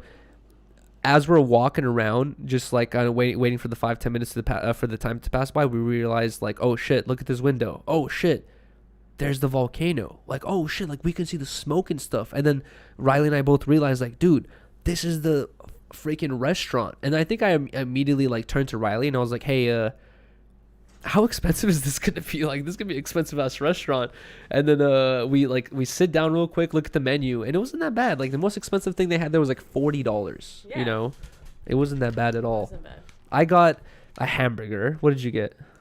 I forgot. Chicken sandwich. A chicken sandwich, which Here's the thing with chicken sandwiches, they can't be this tall. You know what I mean? Like, I hate when people like fry a whole ass chicken and they're like slap it on a bun. They're like, here's a chicken sandwich. You're like, bro, how am I gonna fit this in my mouth? You know what I mean? That doesn't even make sense. Yeah, pause. Like, I literally have to cut it into pieces or something like that. I can make 4 chicken sandwiches out of this. Not only that, but there's literally no seasoning on either the chicken or the breading. Yes. And also, you know what the else? only thing was saving it was the dressing, but there was barely Oh, any really? of that either. Damn. Was the bread good? The fries were good. The fries are like always. Mm-hmm. Someone said the Hawaii's known for the fries. The edamame was good.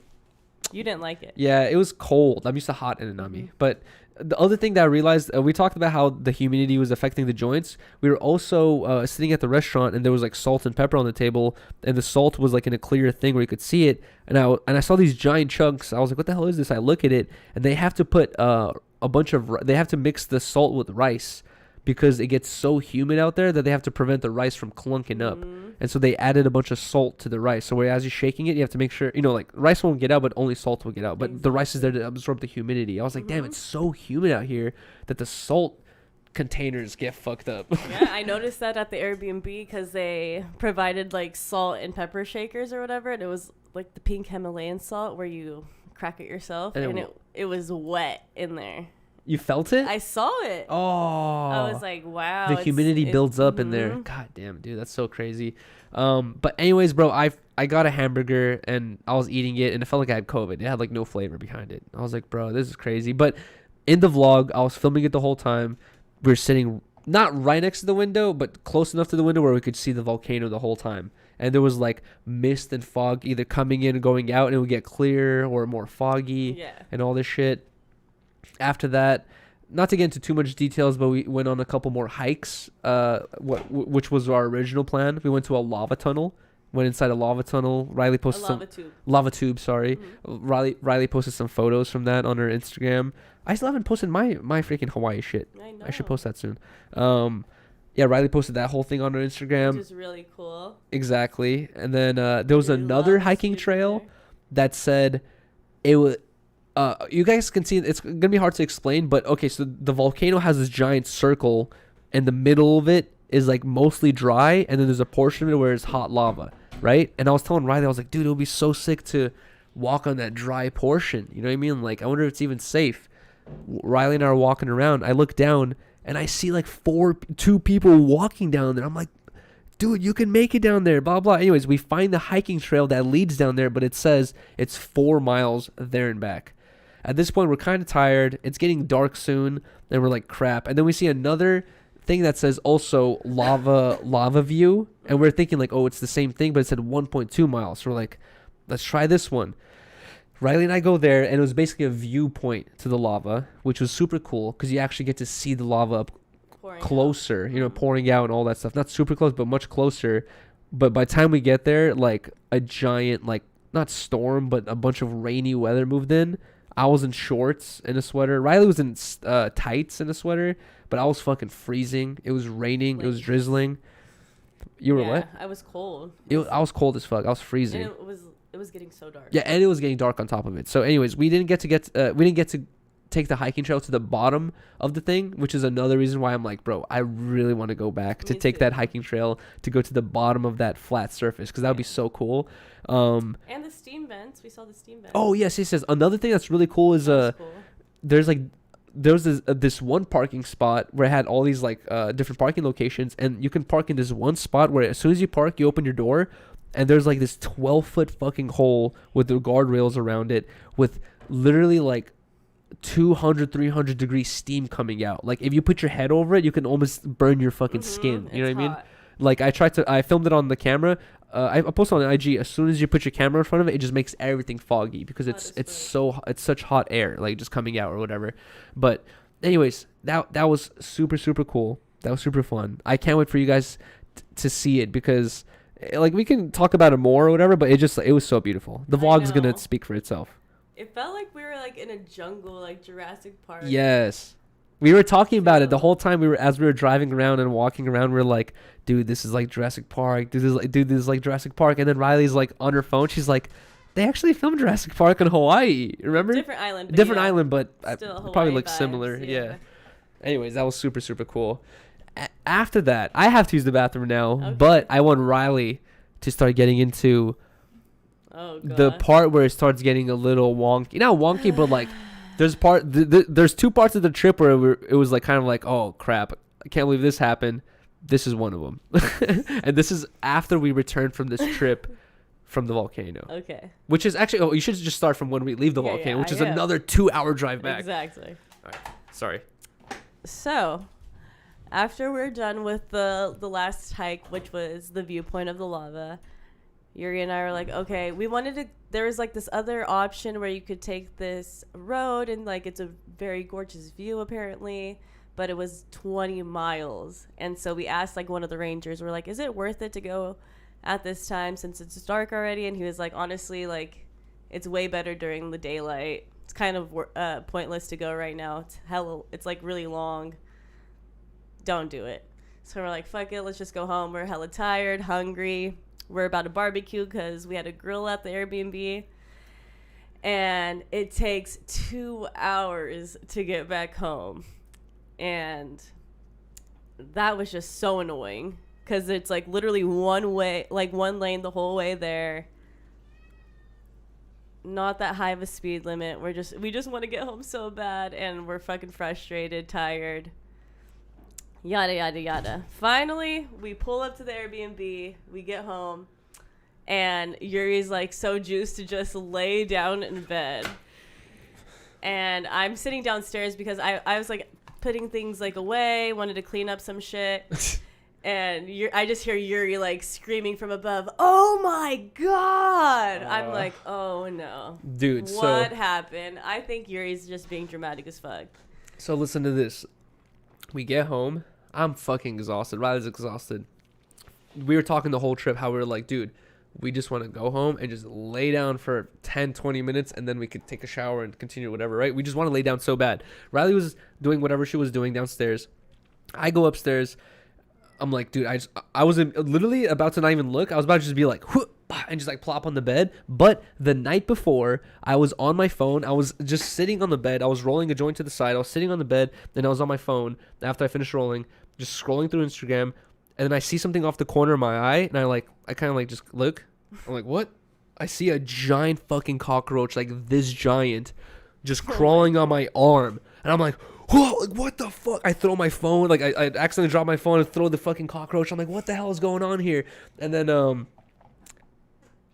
I was just flipping out, and the cockroach was just basically like on the bed, on the pillows, crawling around. I take a sandal out, kill it, get rid of it.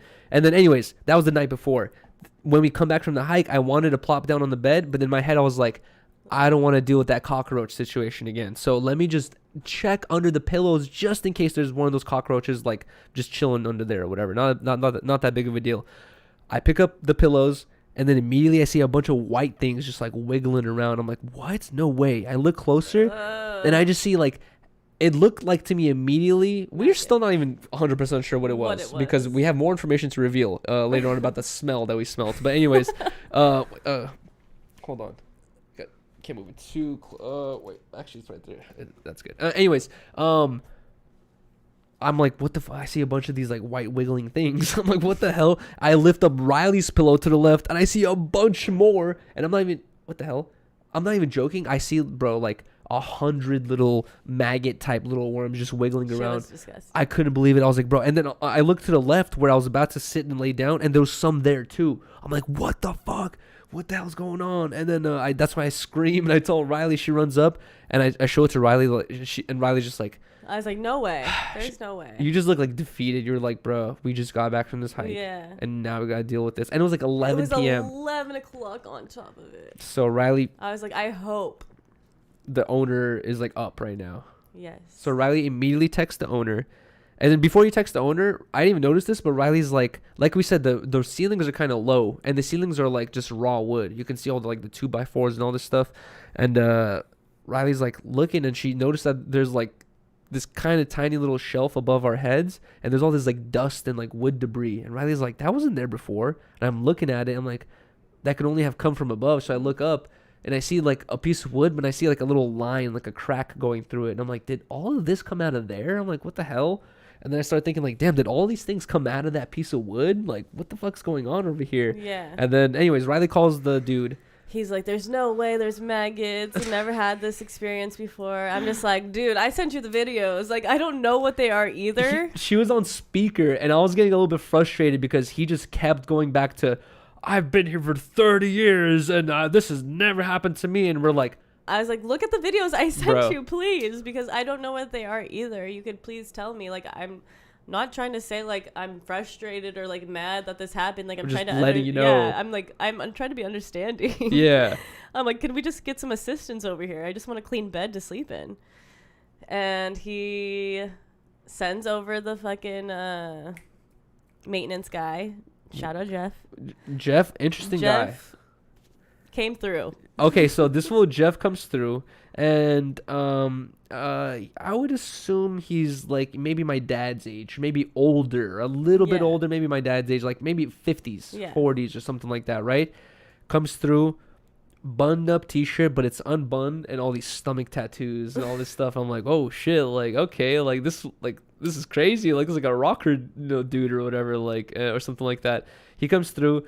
And he's just like, oh, man, like, what's going on? I explained everything to him. He's like, maggots. He's like, no way. Like, whatever. Yeah, like, he was tripping too. Yeah, he, like, goes up there to check it out. And you know what's funny is as soon as he goes up there, before he even sees the maggots, he immediately goes, like, what's that smell? He's like, what's this crazy smell? I'm like, bro.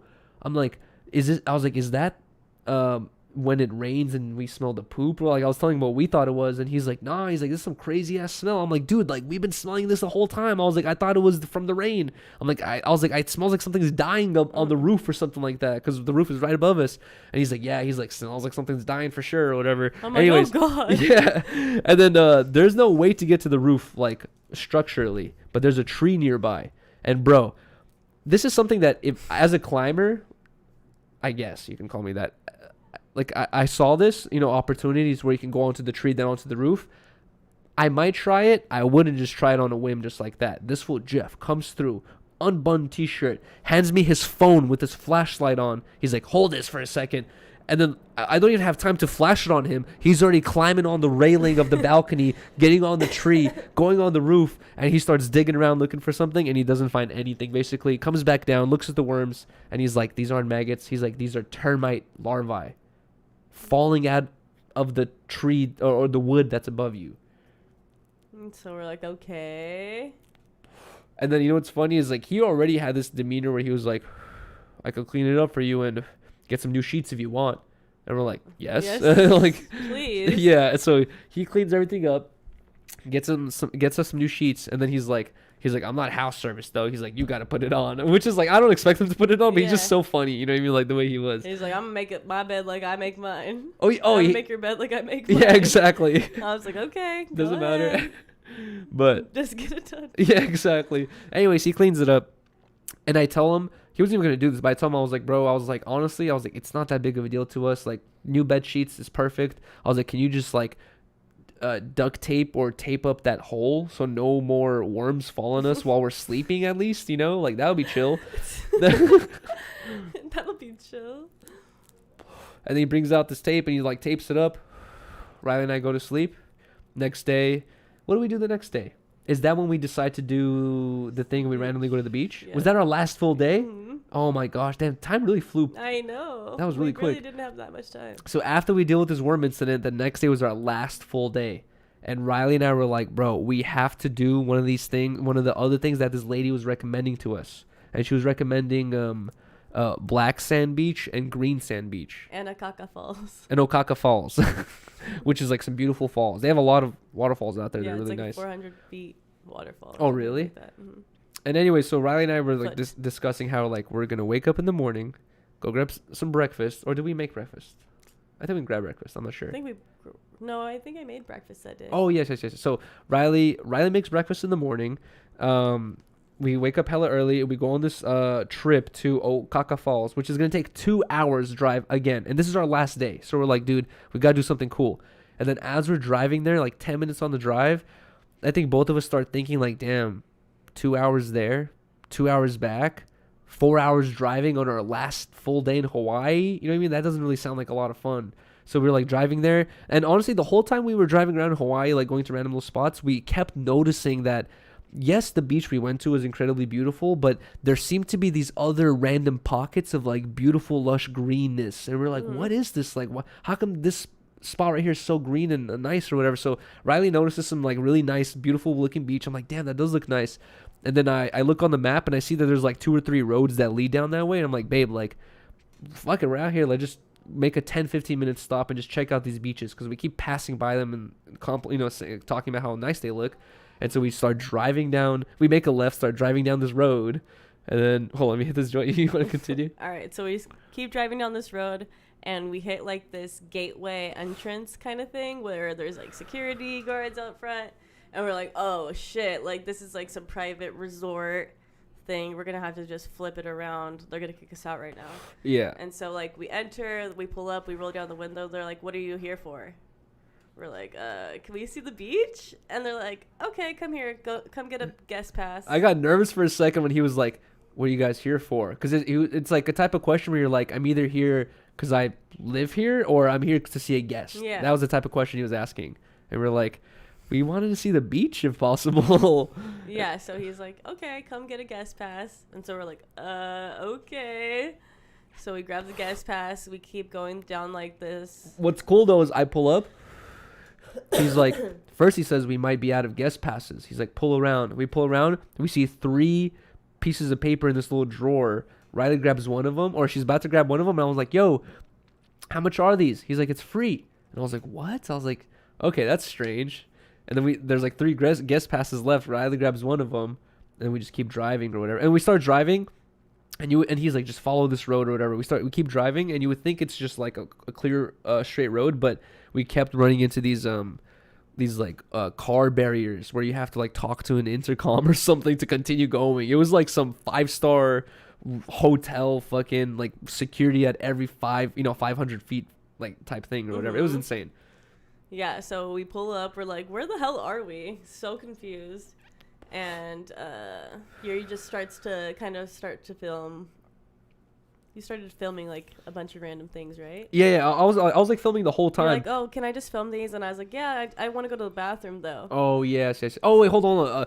So Riley and I get to the end of the road, and we get to this parking lot that has like 15 parking spots, very few. You know what I mean? And then we realize like, oh, each one of these passes is just from one of these spots, and they don't give out more passes than there are spots. So like, if you get here, at a good time, you can get in. Like it might be full when you might get to that spot, and you might not be able to get in. Type situation. We were like realizing that already, and then as you're walking, there's only one walking path, and there's just fucking lava on each side. Like it's like a 2 or 3 foot wide walking path, and on each side just like lava. Riley and I are walking. I'm like filming all this stuff. And Riley's like, I really have to use the bathroom. Like, I think I see the bathroom right there. She's like, I'm going to go walk ahead. I'm like, all right, go ahead. I'm going to keep filming stuff. And then Riley, like, continues. Yeah, and I'm like, I thought the bathroom was, like, right around the corner. But no, this pathway, like, makes you walk for a while. And I'm just like, I keep walking. I'm like, where am I going? What the hell? And I finally get to the end. And I see the bathrooms. I'm like, oh, cool, the bathrooms. And then I look to my right, and I just see this beautiful, like, breathtaking open beach, like private as fuck. There's like barely any people on it, and I'm just like, my jaw dropped. I'm like, oh my god. I kept looking back. I was like, where is Yuri? I couldn't see him. I was like, he's gonna trip when he sees this. I like recorded it really quick, and I went to the bathroom, and then once I got out, Yuri was there, and he was just like, I saw his face, and I was like, I know. Dude, you know what happened was So I also, from the way the path was like going like this between all these like rocky paths, right? And we saw these like bungalow areas, and we saw a bathroom sign. Riley's like, I'm going to the bungalow areas, and it looked like it would lead up there, but I kept filming.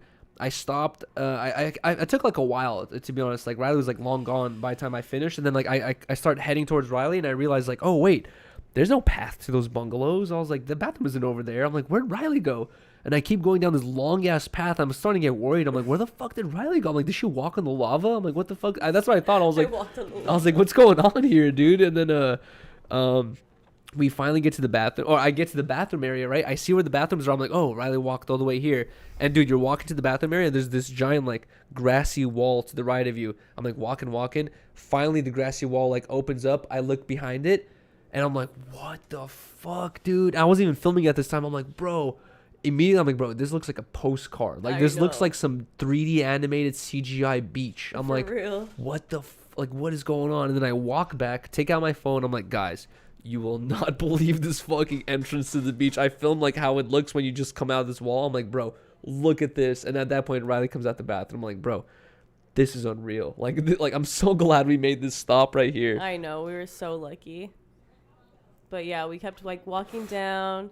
And we noticed like this natural little pool of a bay, horseshoe bay. Yeah, horseshoe bay of water. We're like, what the hell? Like we've always wanted to swim in Super like clear something water. like this. Yeah. And what's interesting, I noticed about I'm not sure if this applies to all of Hawaii, but where we were at, there was shores with beach, right? But even the beachy ones have a lot of like rocky lava next to it, and a lot of the beaches there are just very rocky. Mm-hmm. It's not very sandy or smooth, you know what I mean? Like a lot of it has just like dried up.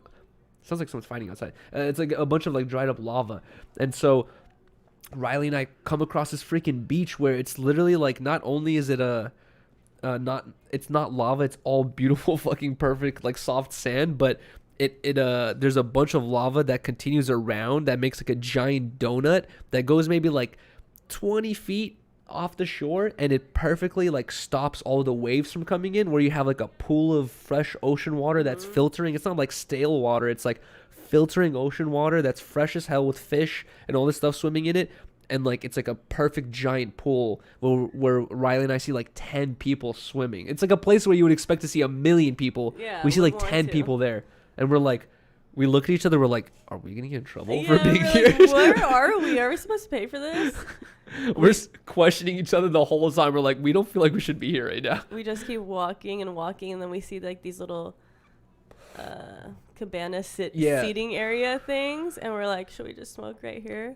At first, we're like really risking it right now. At first, I was like, babe, let's not even get close to the cabanas. But then I keep looking, I was like, there's literally nothing going on. Dude, I thought that, I was like, bro, watch. In my head, I was like, I've been in this situation many times. You see something that looks beautiful, you get close to it, like, yeah, no, exactly. You're supposed to be a millionaire. Exactly. You know what I mean? Like, you're not supposed to be here or whatever. And then I was like, bro, we shouldn't get close to those cabanas because I don't want to attach too much attention to us. You know what I mean? I was like, I want to smoke and chill or do something or whatever. Like, I don't want people already looking at us. So I was like, let's not even get close to those cabanas. Riley and I are like walking around in the water, realizing there's crabs, fucking fish, like shrimp, snail. Like, dude, there's so much. People were asking us last time about the wildlife, bro. It was incredible. It was like we were at it was like SeaWorld times 30, bro. Yeah. But natural. Like where they steal the fish to put into SeaWorld, that's where we were at. It was so insane, dude. It was like everywhere you looked, there was just so much wildlife. Eventually, 10-20 minutes into it, we were like, fuck it, let's go to the cabana. We go over there, sit down, spark a joint, nothing happens. We're like, what? No. We're like, no way, dude. This is unreal. This is the best decision we've ever made. Anyways, Riley and I chill. I start playing Kendama. Riley starts making dinner appointments for later or whatever. And then we're like, dude, let's go to the other beach and actually swim and enjoy our time. Yeah. So, we just chill around there. We start looking at the lava rocks. Yuri's like, I really want to walk on lava. So we're like, okay, we got to do that. Yuri starts walking, and we're just looking at the water below us, and we just start seeing a ton of fish. Dude, like, ridiculous amount. It was unreal, bro. And I was not expecting that. At first, Riley's like, look at all this fish, look at all this fish. And then I remember when I got this phone, I was looking up some videos about iPhone 13, and it said it can survive. I forgot exactly how deep, but did this test where they took an iPhone very, very deep, and it was down there for like past 30 minutes, and it had no water damage, so it was fine. You could finish it. And then I was like, oh shit, okay. I was like, I'm only gonna put down like a couple inches underwater, like under this water, the shore or whatever. Let me just try this out. So Riley was saying she saw all these fish. I turned on my camera, started recording, put my phone underwater. And I can't really see what's going on, so I'm just like filming for like 30, 40 seconds, stop recording, take my camera out of the water, and Riley and I are looking at the footage, and we're like, bro, oh my God, there's 100 fish swimming by our feet every second, and we don't even notice it. Like, we're like, what the fuck is going on right now? This is so crazy. It was so crazy. It was so cool to see. Dude, and then... you didn't even need goggles. When we went to the volcano, I was bummed that we didn't take that hiking trail that leads us to the lava, because I wanted to walk on... and actually touch with my hands like solidified, fresh lava, I guess, or whatever. And we couldn't get that experience. I was so bummed. I was thinking like, damn, I'm gonna have to wait till next time. Who knows when that's gonna be? Anyways, we go to this beach and we realize that, like we said, the horseshoe is like all made of like solidified fresh ass lava.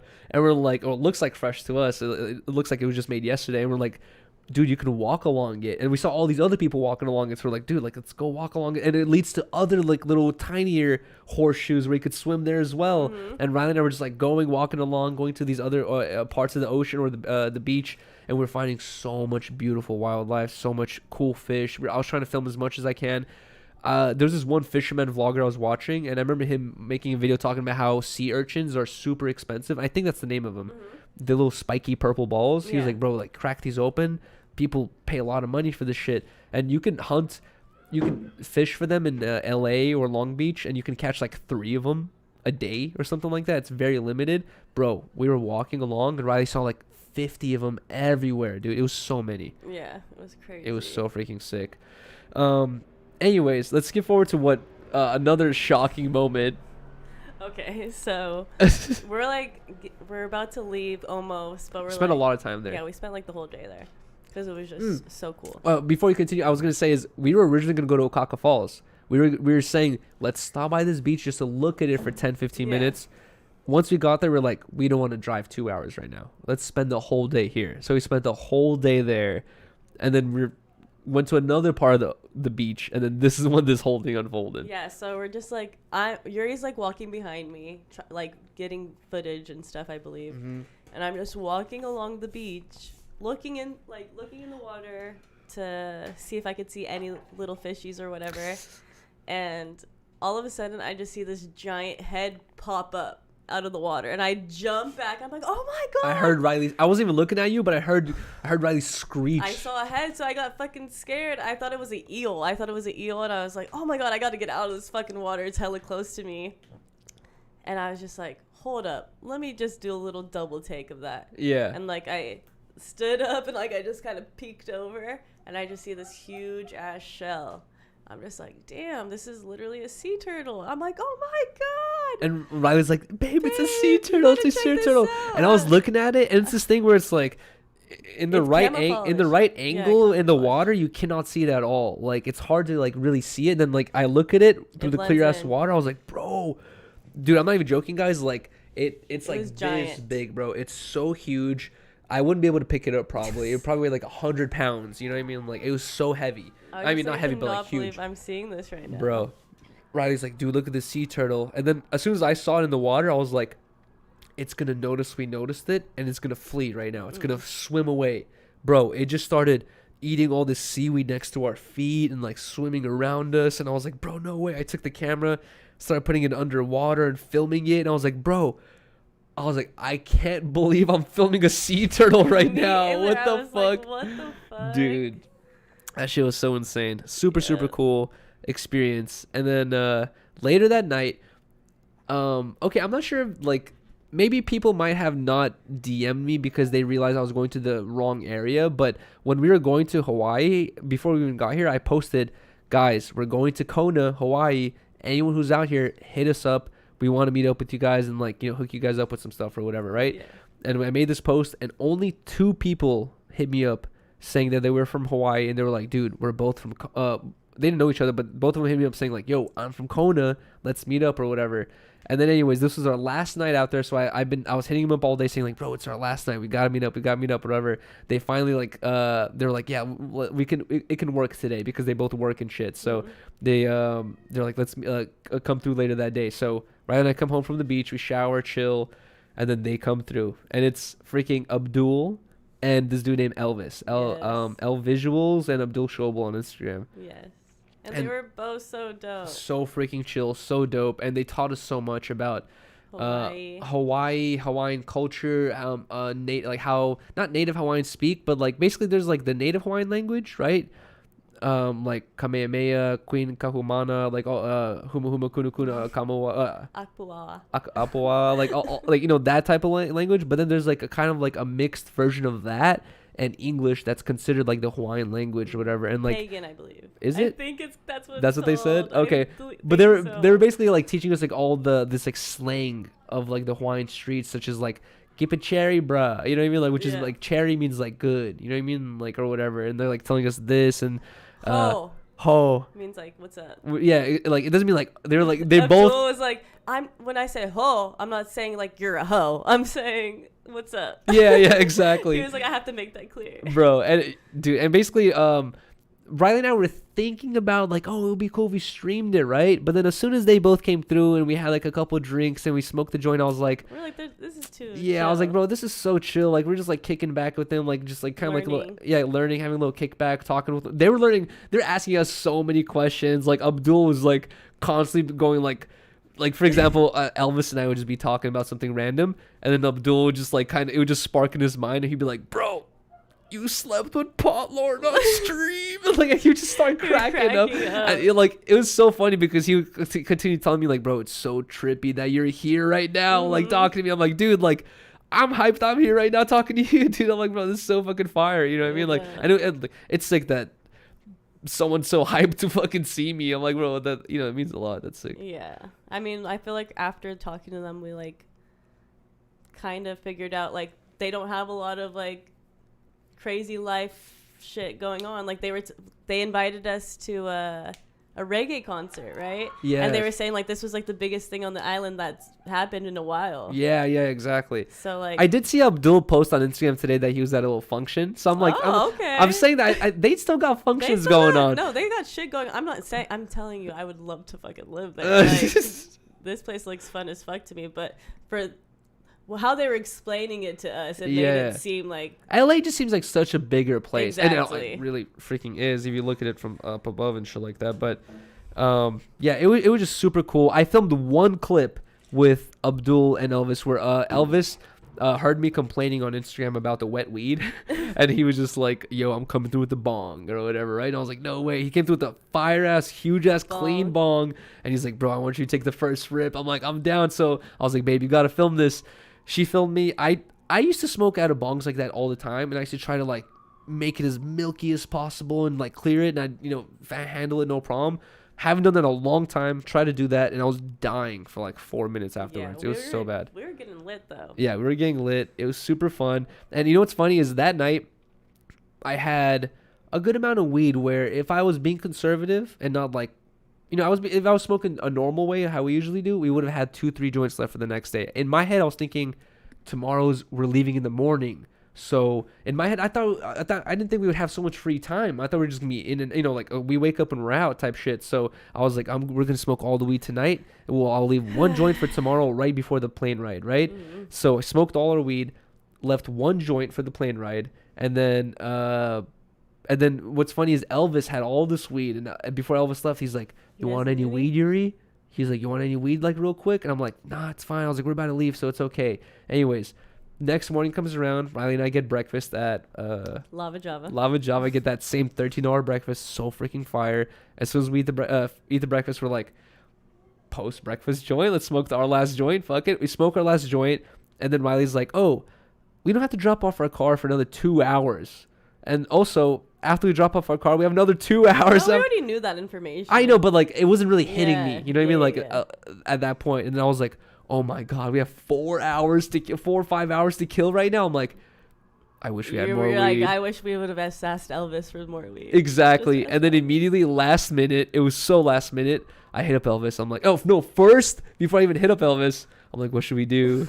You're just trying so hard to ask people on the streets, but he couldn't get the the balls, the heart to do it. Thanks. I was gonna say that. The balls. The heart to do it. Riley and I were driving up and down the streets of Hawaii looking for a plug, and I kept seeing people that I was like, I can't. I was like, I think they smoke weed, but also it could be meth. I don't know.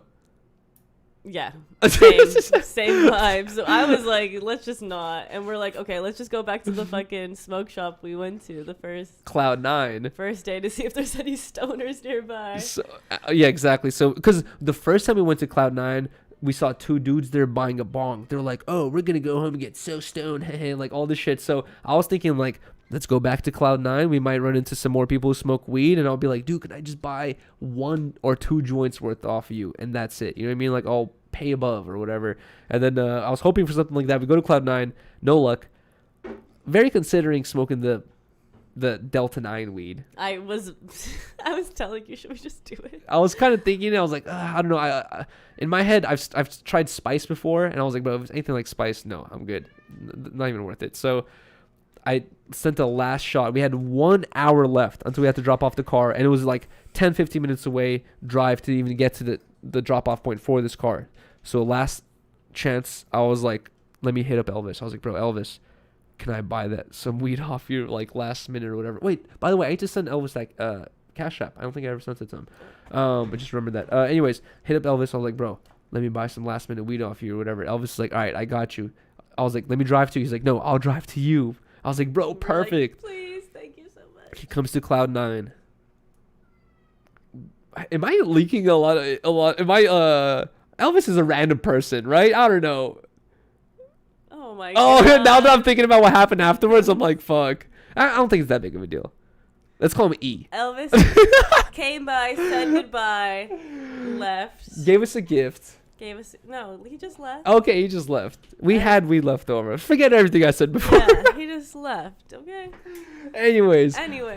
Guys, listen to this. Riley and I quickly rush to drop off the car, hop on the shuttle, get to the airport, and at that point we have 2 hours to kill. We're like, hell yeah, we got hella time. Yeah, exactly. And we're like, what the hell should we do? Let's go smoke this weed immediately. We have basically enough weed for 2 joints, right? So we're like, all right, let's go do this. Bro, should we open the door? These cats are going crazy. Dude, they have, what's it called? Separation anxiety from you. They're not hungry, guys. We feed them very consistently and evenly. They're having literally separation anxiety from freaking Riley right now, dude. Reported to the FBI. Great. God damn it. Oh, you're going to jail, Han. Oh my god. Elvis in the chat. Oh shit. Fucking you. Anyways, what's Elvis's last? Oh, bro, FBI's in the chat. Federal Bureau investigation. What's Elvis's last name? No, don't worry about it. His name wasn't even Elvis. I got that wrong. I was high. I'm high right now. It could not even. Dude, I'm tripping. Anyways, guys, listen to this. We're messy. We get. Are you happy, Luffy? We get to the freaking airport, and I'm like, let's roll up some weed, right? And bro, for some reason, like just the way the layout of the airport was, how many people there was, how like it's bad but not really bad type vibe it was. I was getting like back to high school vibes, right? Yeah. So Riley's like, where should we go roll up? I was like, right here, let's go. You know what I mean? Like I just sat by the bathroom. I just most fucking popular area. Sat down right by the bathroom. Put my laptop on my lap, and then just start breaking up weed. Takes forever, like I said, because everything's so moist out there. Start breaking up weed, rolling up. All these people are passing by, definitely smelling the fucking weed. And then an airport employee walks by, and he like does his, Riley was in the bathroom at this point. This airport employee walks by. He like does his double take as I'm rolling up, and he goes, "Smells good." And I'm like, "Thanks, man," or whatever, right? And he like keeps walking. I'm like, okay, sick. They're cool with it out here. I'm like, this is all right then. And anyways, I was thinking about rolling 2 joints, but it took me so long to break up the weed that I was like, you know what? We're gonna roll 1 giant fat one, and that's it. And then we'll smoke this, and we'll be good, and we'll head out. And then by the time Riley comes out, I have everything rolled. It's all good. I was gonna spark it up right there. Riley's like, no, let's go find a more low key area, right? So I'm like, okay, gather all our belongings, and we start walking to a low-key area. Come honestly glad we didn't smoke by the bathroom. Yeah, that would have been I worse. saw a bunch of police right there. Oh, really? Yeah, walking back and forth. Jeez, I'm surprised they didn't say anything already then. That's what I'm saying. Anyways. So I find a place near the dumpster, thinking that's the low-key area. And I would agree with you. Nobody was nearby it. We literally, Riley and I see a bunch of dumpsters and a little wall where you could sit next to it. We're like, this is probably perfect. the smoking area. Exactly. So we're smoking. We go over there, start smoking. Not only smoking, taking shots as well. Oh, sorry, really? Oh my god. Okay, yeah, we're being just crazy. Crazy. We're like being fucked up tourists at this point. We're taking shots, smoking just a joint. So dumb. Right. Just so dumb. The dumbest people ever. Bro. And all of a sudden, these. Why did I think it was so chill, dude? Because we're dumb. We just see these employees walk by, but they're not police. They're not TSA. They're like baggage carry dudes. we don't know who they are, and they just start chuckling. They're like, huh. 4 of them are walking by. 3 of them are chuckling. 1 of them is straight faced. Looks like Santa Claus, beard and everything. He's like, huh. You could get arrested for doing something like that out here. He wasn't like smiling though, like Riley is. He looked at us. All of his employees were like, it was kind of like a Will Smith fucking Jada situation where all his employees next to him were like, haha, yo, looking lit, yeah, shots, joints. He's like looking at us. He's like, you can get arrested for something like that out here. And then as soon as I heard him say that, I was like, babe, this was about to go snitch. I was like, let's get out of here. You know what I mean? We chill for like. We're like, no way. I was like, they're just. We talk about it first we're a little like, bit. Should we not? And then they just keep staring at us. So we're like, fuck it, let's go. Yeah. And then we're almost out of there, dude. Almost like this close. I have joint in hand. Oh, okay. So I was like, dude, let's get out of here, right? Oh, finally, we both agree, like, let's just get out of here. We start walking away, and dude, we make it a good distance away from where we're smoking. To the parking lot. If we had left a minute earlier, we would have finished that joint and would have been no issues. You know what I mean? But we waited a little bit too long. We started leaving, and then we hear, hey. And I'm thinking like it's some random bullshit person. I'm like, whatever, let's ignore this fool. I turn around, it's a police officer. I'm like, oh, no, fuck. I have the joint in my hand. Oh, and Riley's holding the joint. I was like, oh my god. How did you feel in that exact moment, holding the joint with the police officer saying, hey? Well, after you told me that guy said you could get arrested for something like that, and the police officer came, I was like, we're getting arrested right here, right now. That was your immediate thought? Yeah, I was like, great, this is great. And so he's like, let me see that. Grabs it. He's like, you cannot be smoking. And he starts sniffing it. And he's like, and you definitely cannot be smoking that. This is illegal in Hawaii. I put a good enough tobacco because he took 3 whiffs. Yeah. He was like, you definitely can't be smoking. It took him a minute to realize it was weed. And we're like, okay. Yuri's like, I thought it was. Oh, yeah. And then at that point when okay, so Riley, I'm not sure I don't think you've had too many police experiences, right? In my head, I mean, my mind, like I've been in enough police experiences, like getting caught in schools, drinking, smoking, all this random shit. I've never been arrested. I mean, I've been arrested, but I've never been put in prison or in jail overnight or anything like that. Thank God.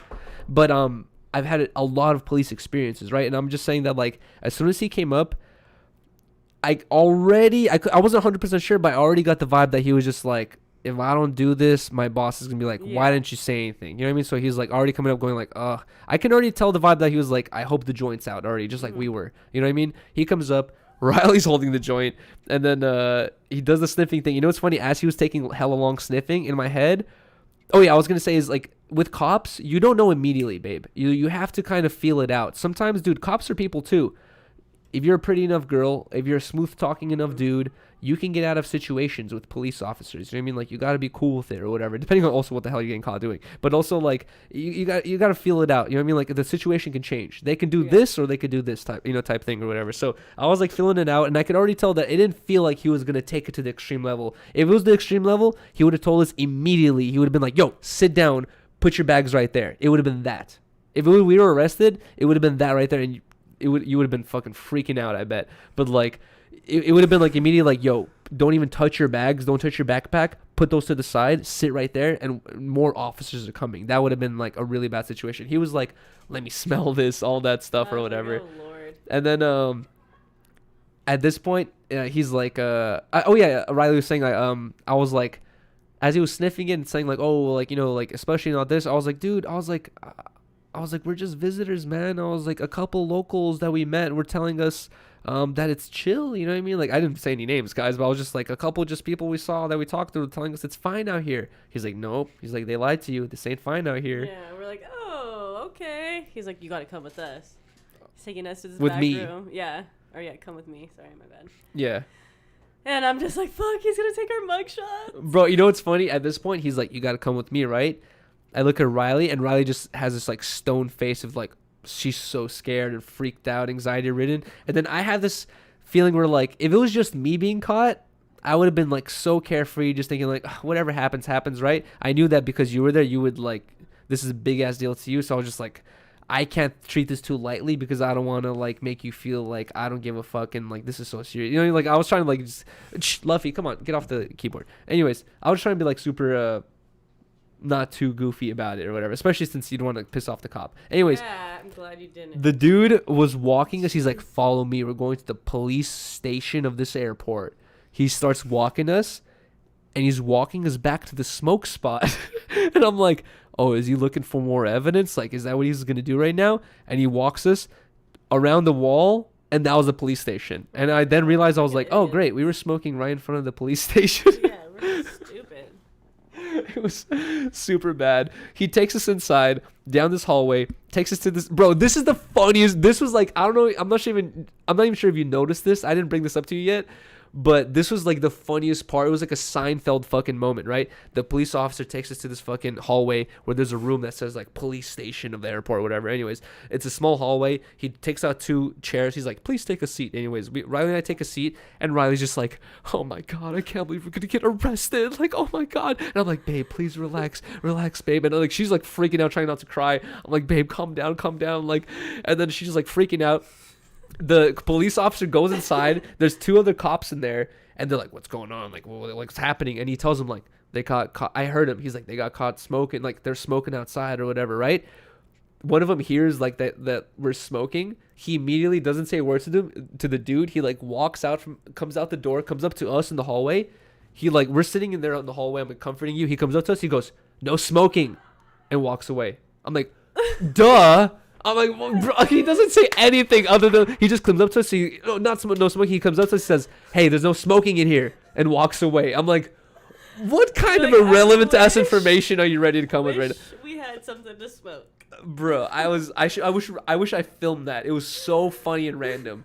We were just sitting in the fucking hallway. He just comes out, says, "There's no smoking in here," and walks away. I'm like, okay, cool. I don't even remember that. I was so traumatized. Anyways, the cop comes out and he's like, the dude that we were originally dealing with, he's like, "I'm gonna need your IDs." And then Riley's like, "All right." No. He comes out, he's like, "You guys stink or something." He's like, "We gotta go outside." That's why the dude, I think, said no smoking in here, because we smell. So he takes us outside to the car where it's like, you know, there's fresh air and shit. He's like, "I'm gonna need your IDs." And Riley's like, "Our IDs?" Credit card ID. And then Riley just starts crying, dude. No, I didn't start crying until he writes down our names and checks. He takes both our IDs. Who's your employer? I'm just Bro, like, that was this is funny because that's such a typical cop question, but this is Riley's first time dealing with this. And the dude takes our IDs and then he asks that question. I'm like, oh God, Adam's gonna get this phone call from the Hawaii police station, and then we're gonna be clipped. We're gonna be My clipped. employees almost got arrested in Hawaii For real. for drugs. For drugs. For something exactly. It's gonna be some gnarly ass clip, dude. I was just like, no. And then he's like, this is a petty misdemeanor. And I was like, misdemeanor? No. That's when I lost. And then Riley starts bawling, walks away. She's just like, dramatic. and then I was trying to be like, baby, calm down. And then I could tell that you were crying so much that I was like, there's no calming her down. Like, she needs to just go calm herself down at this point. I was like, whatever. You walk away, and then just me and the cop standing there. And honestly, like, if he was super serious, he would have been like, where are you going? You know, come back here. Like, he would have been like that. You walked away pretty far away where you were just bawling and crying. And I was just... I literally could have ran. I was like, yeah, exactly. I was just standing there talking with him, just leaving me behind. Anyways, I was standing there talking with him. And then the first thing he asked me, he's like, what's going on with her? He's like, why is she crying? And I'm like, it's because you said misdemeanor. I was like, she's never been in trouble before. I was like, she doesn't understand petty misdemeanor is nothing. You know what I mean? Like, nothing really happens. And then he's just like, oh, okay. And then and I was like, just for your sake, because I knew you were freaking out, I was like, I'm asking him this just for you. I was like, yo, I know petty misdemeanor means nothing. It's fucking trash. So I was just like, yo, I was like, what does this mean? I was like, do we have to go back to, I was like, do we have to come back and do court? Or I was like, do I have to pay a ticket or something like that? And he's like, no. He's like, I hope I could come back. He's like, I just got, I got 3 or 4 calls about you guys rolling and smoking weed.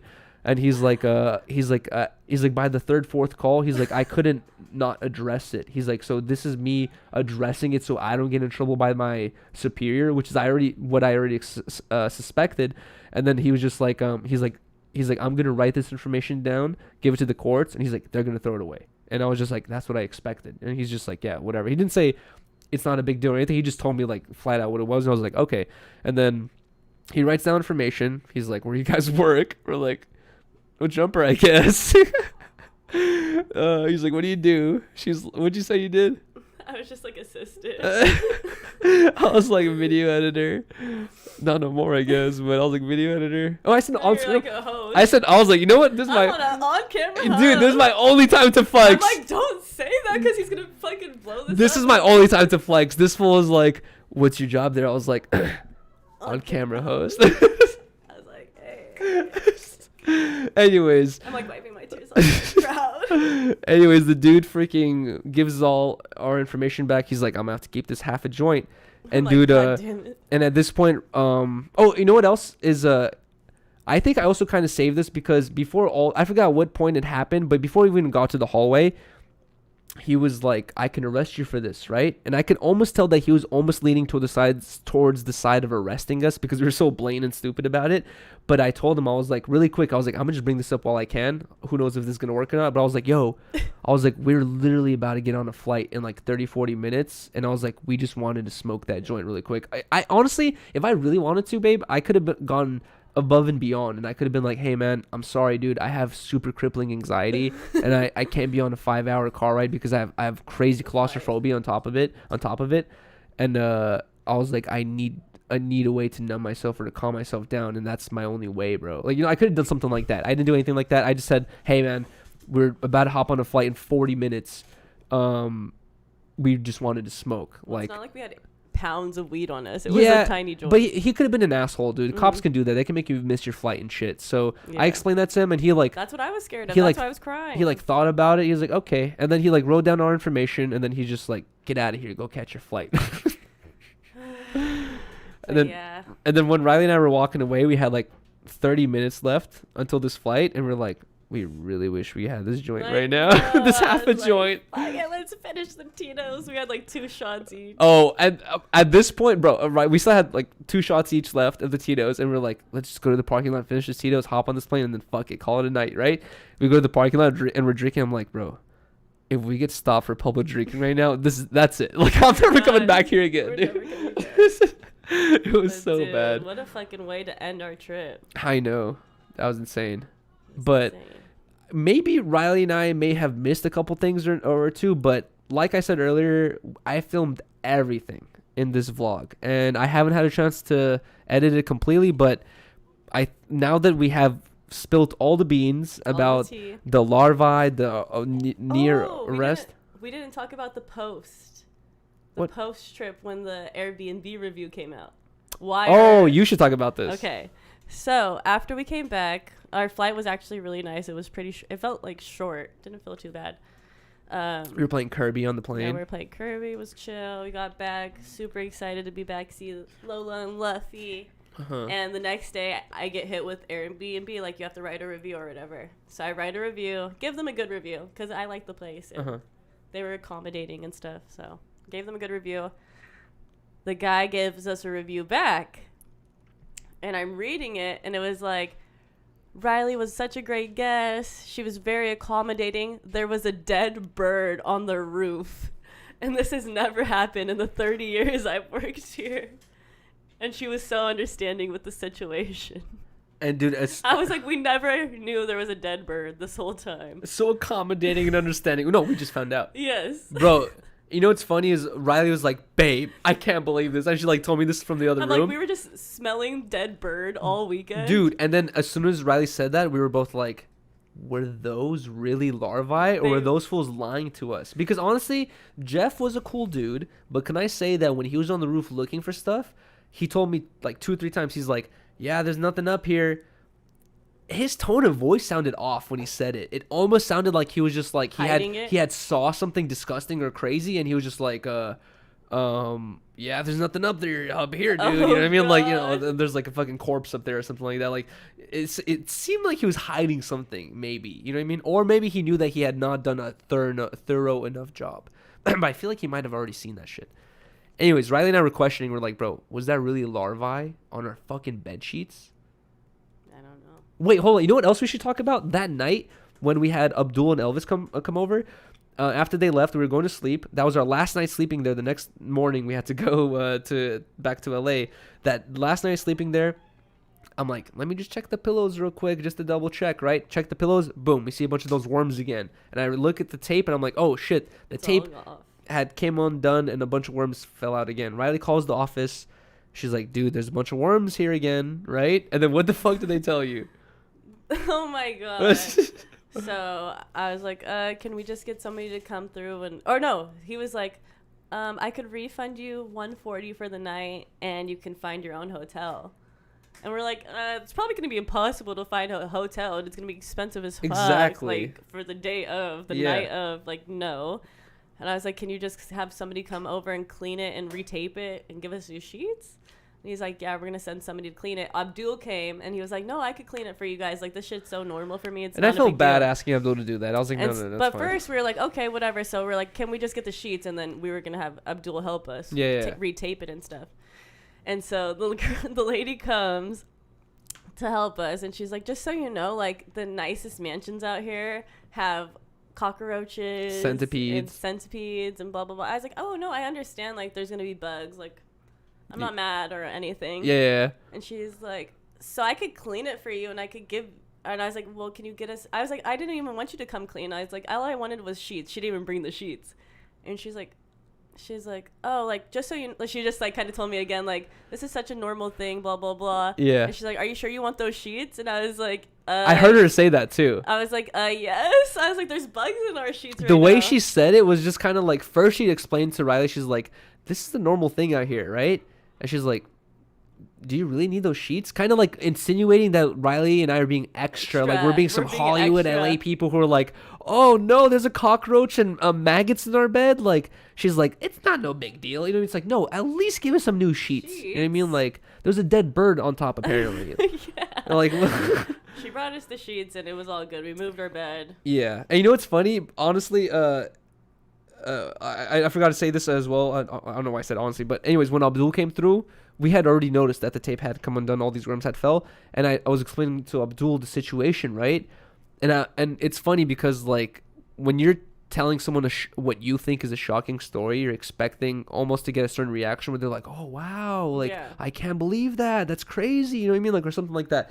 As I was telling Abdul the whole situation about the maggots or the larvae falling on our bed, taping it up, and now it's refalling again, Abdul's face was so like straight face, and he's just like almost like, what's the issue here, you know what I mean? And then I started realizing, I'm like, oh, like everyone's used to like the wildlife out here, because like, you know, depending on where you live in LA, it's like not completely the best temperatures for bugs all year round, but in Hawaii it's like, it just seems like perfect all year round temperatures for all bugs, you know what I mean? So it seems like they're all used to these bugs, just like that lady said. So same thing with Abdul. When I was explaining that to him, Abdul's just like, definitely, he's like, is that bad? Like, you know, like, is that crazy? You got larvae in your bed? Like, cause that's normal. I know. He told me, he's like, bro, he's like, you understand that? He's like, I woke up with the centipede on my chest one time, and I was like, what? Like, bro, like, no, dude. But yeah, that was basically it. Hawaii trip. I want to say that I feel like once we finish this, we're gonna be like, oh my god, we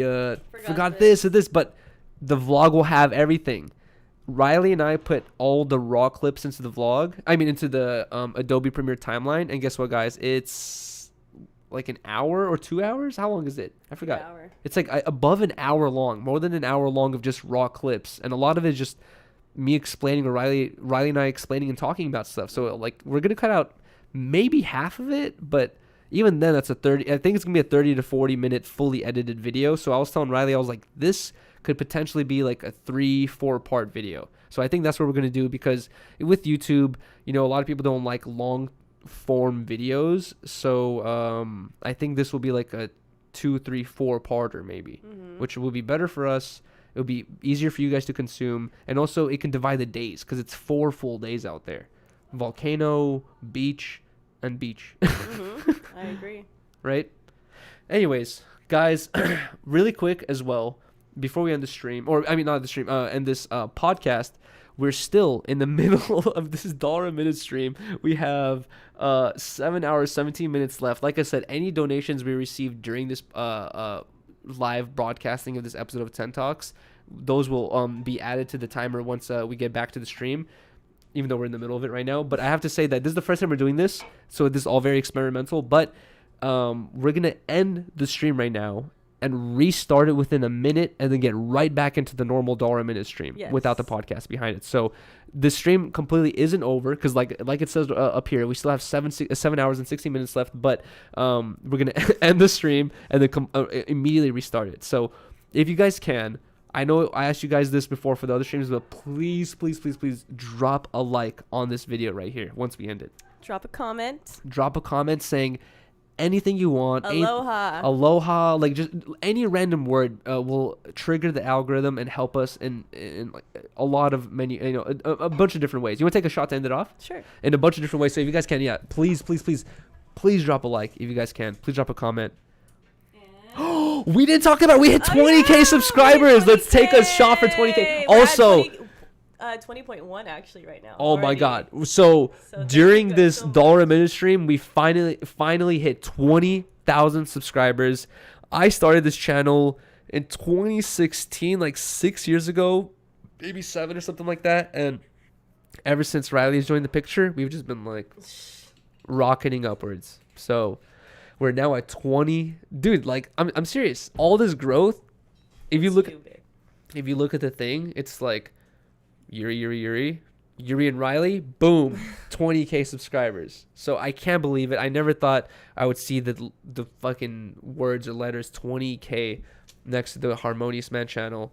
Thank you guys so much. And at this point, I'm getting confused on how there's channels out there that have like 5,000 subscribers and they have the check mark next to them, and we don't have it yet. What the fuck, dude? How do you get that thing? Come on, YouTube. I know. Anyways, this is to you guys. Thank you to every single person who hit that sub button. Only 80K away from 100. Oh my God! Now we're only 80K away from 100, I guess. Hey, that's not that bad. That is like Doesn't sound too bad. But I want to give a huge thank you to everyone who's subscribed and been subscribed and watching live right now. Thank you guys so much. Thank you Cheers. so much. This to you guys and to 20K. To y'all.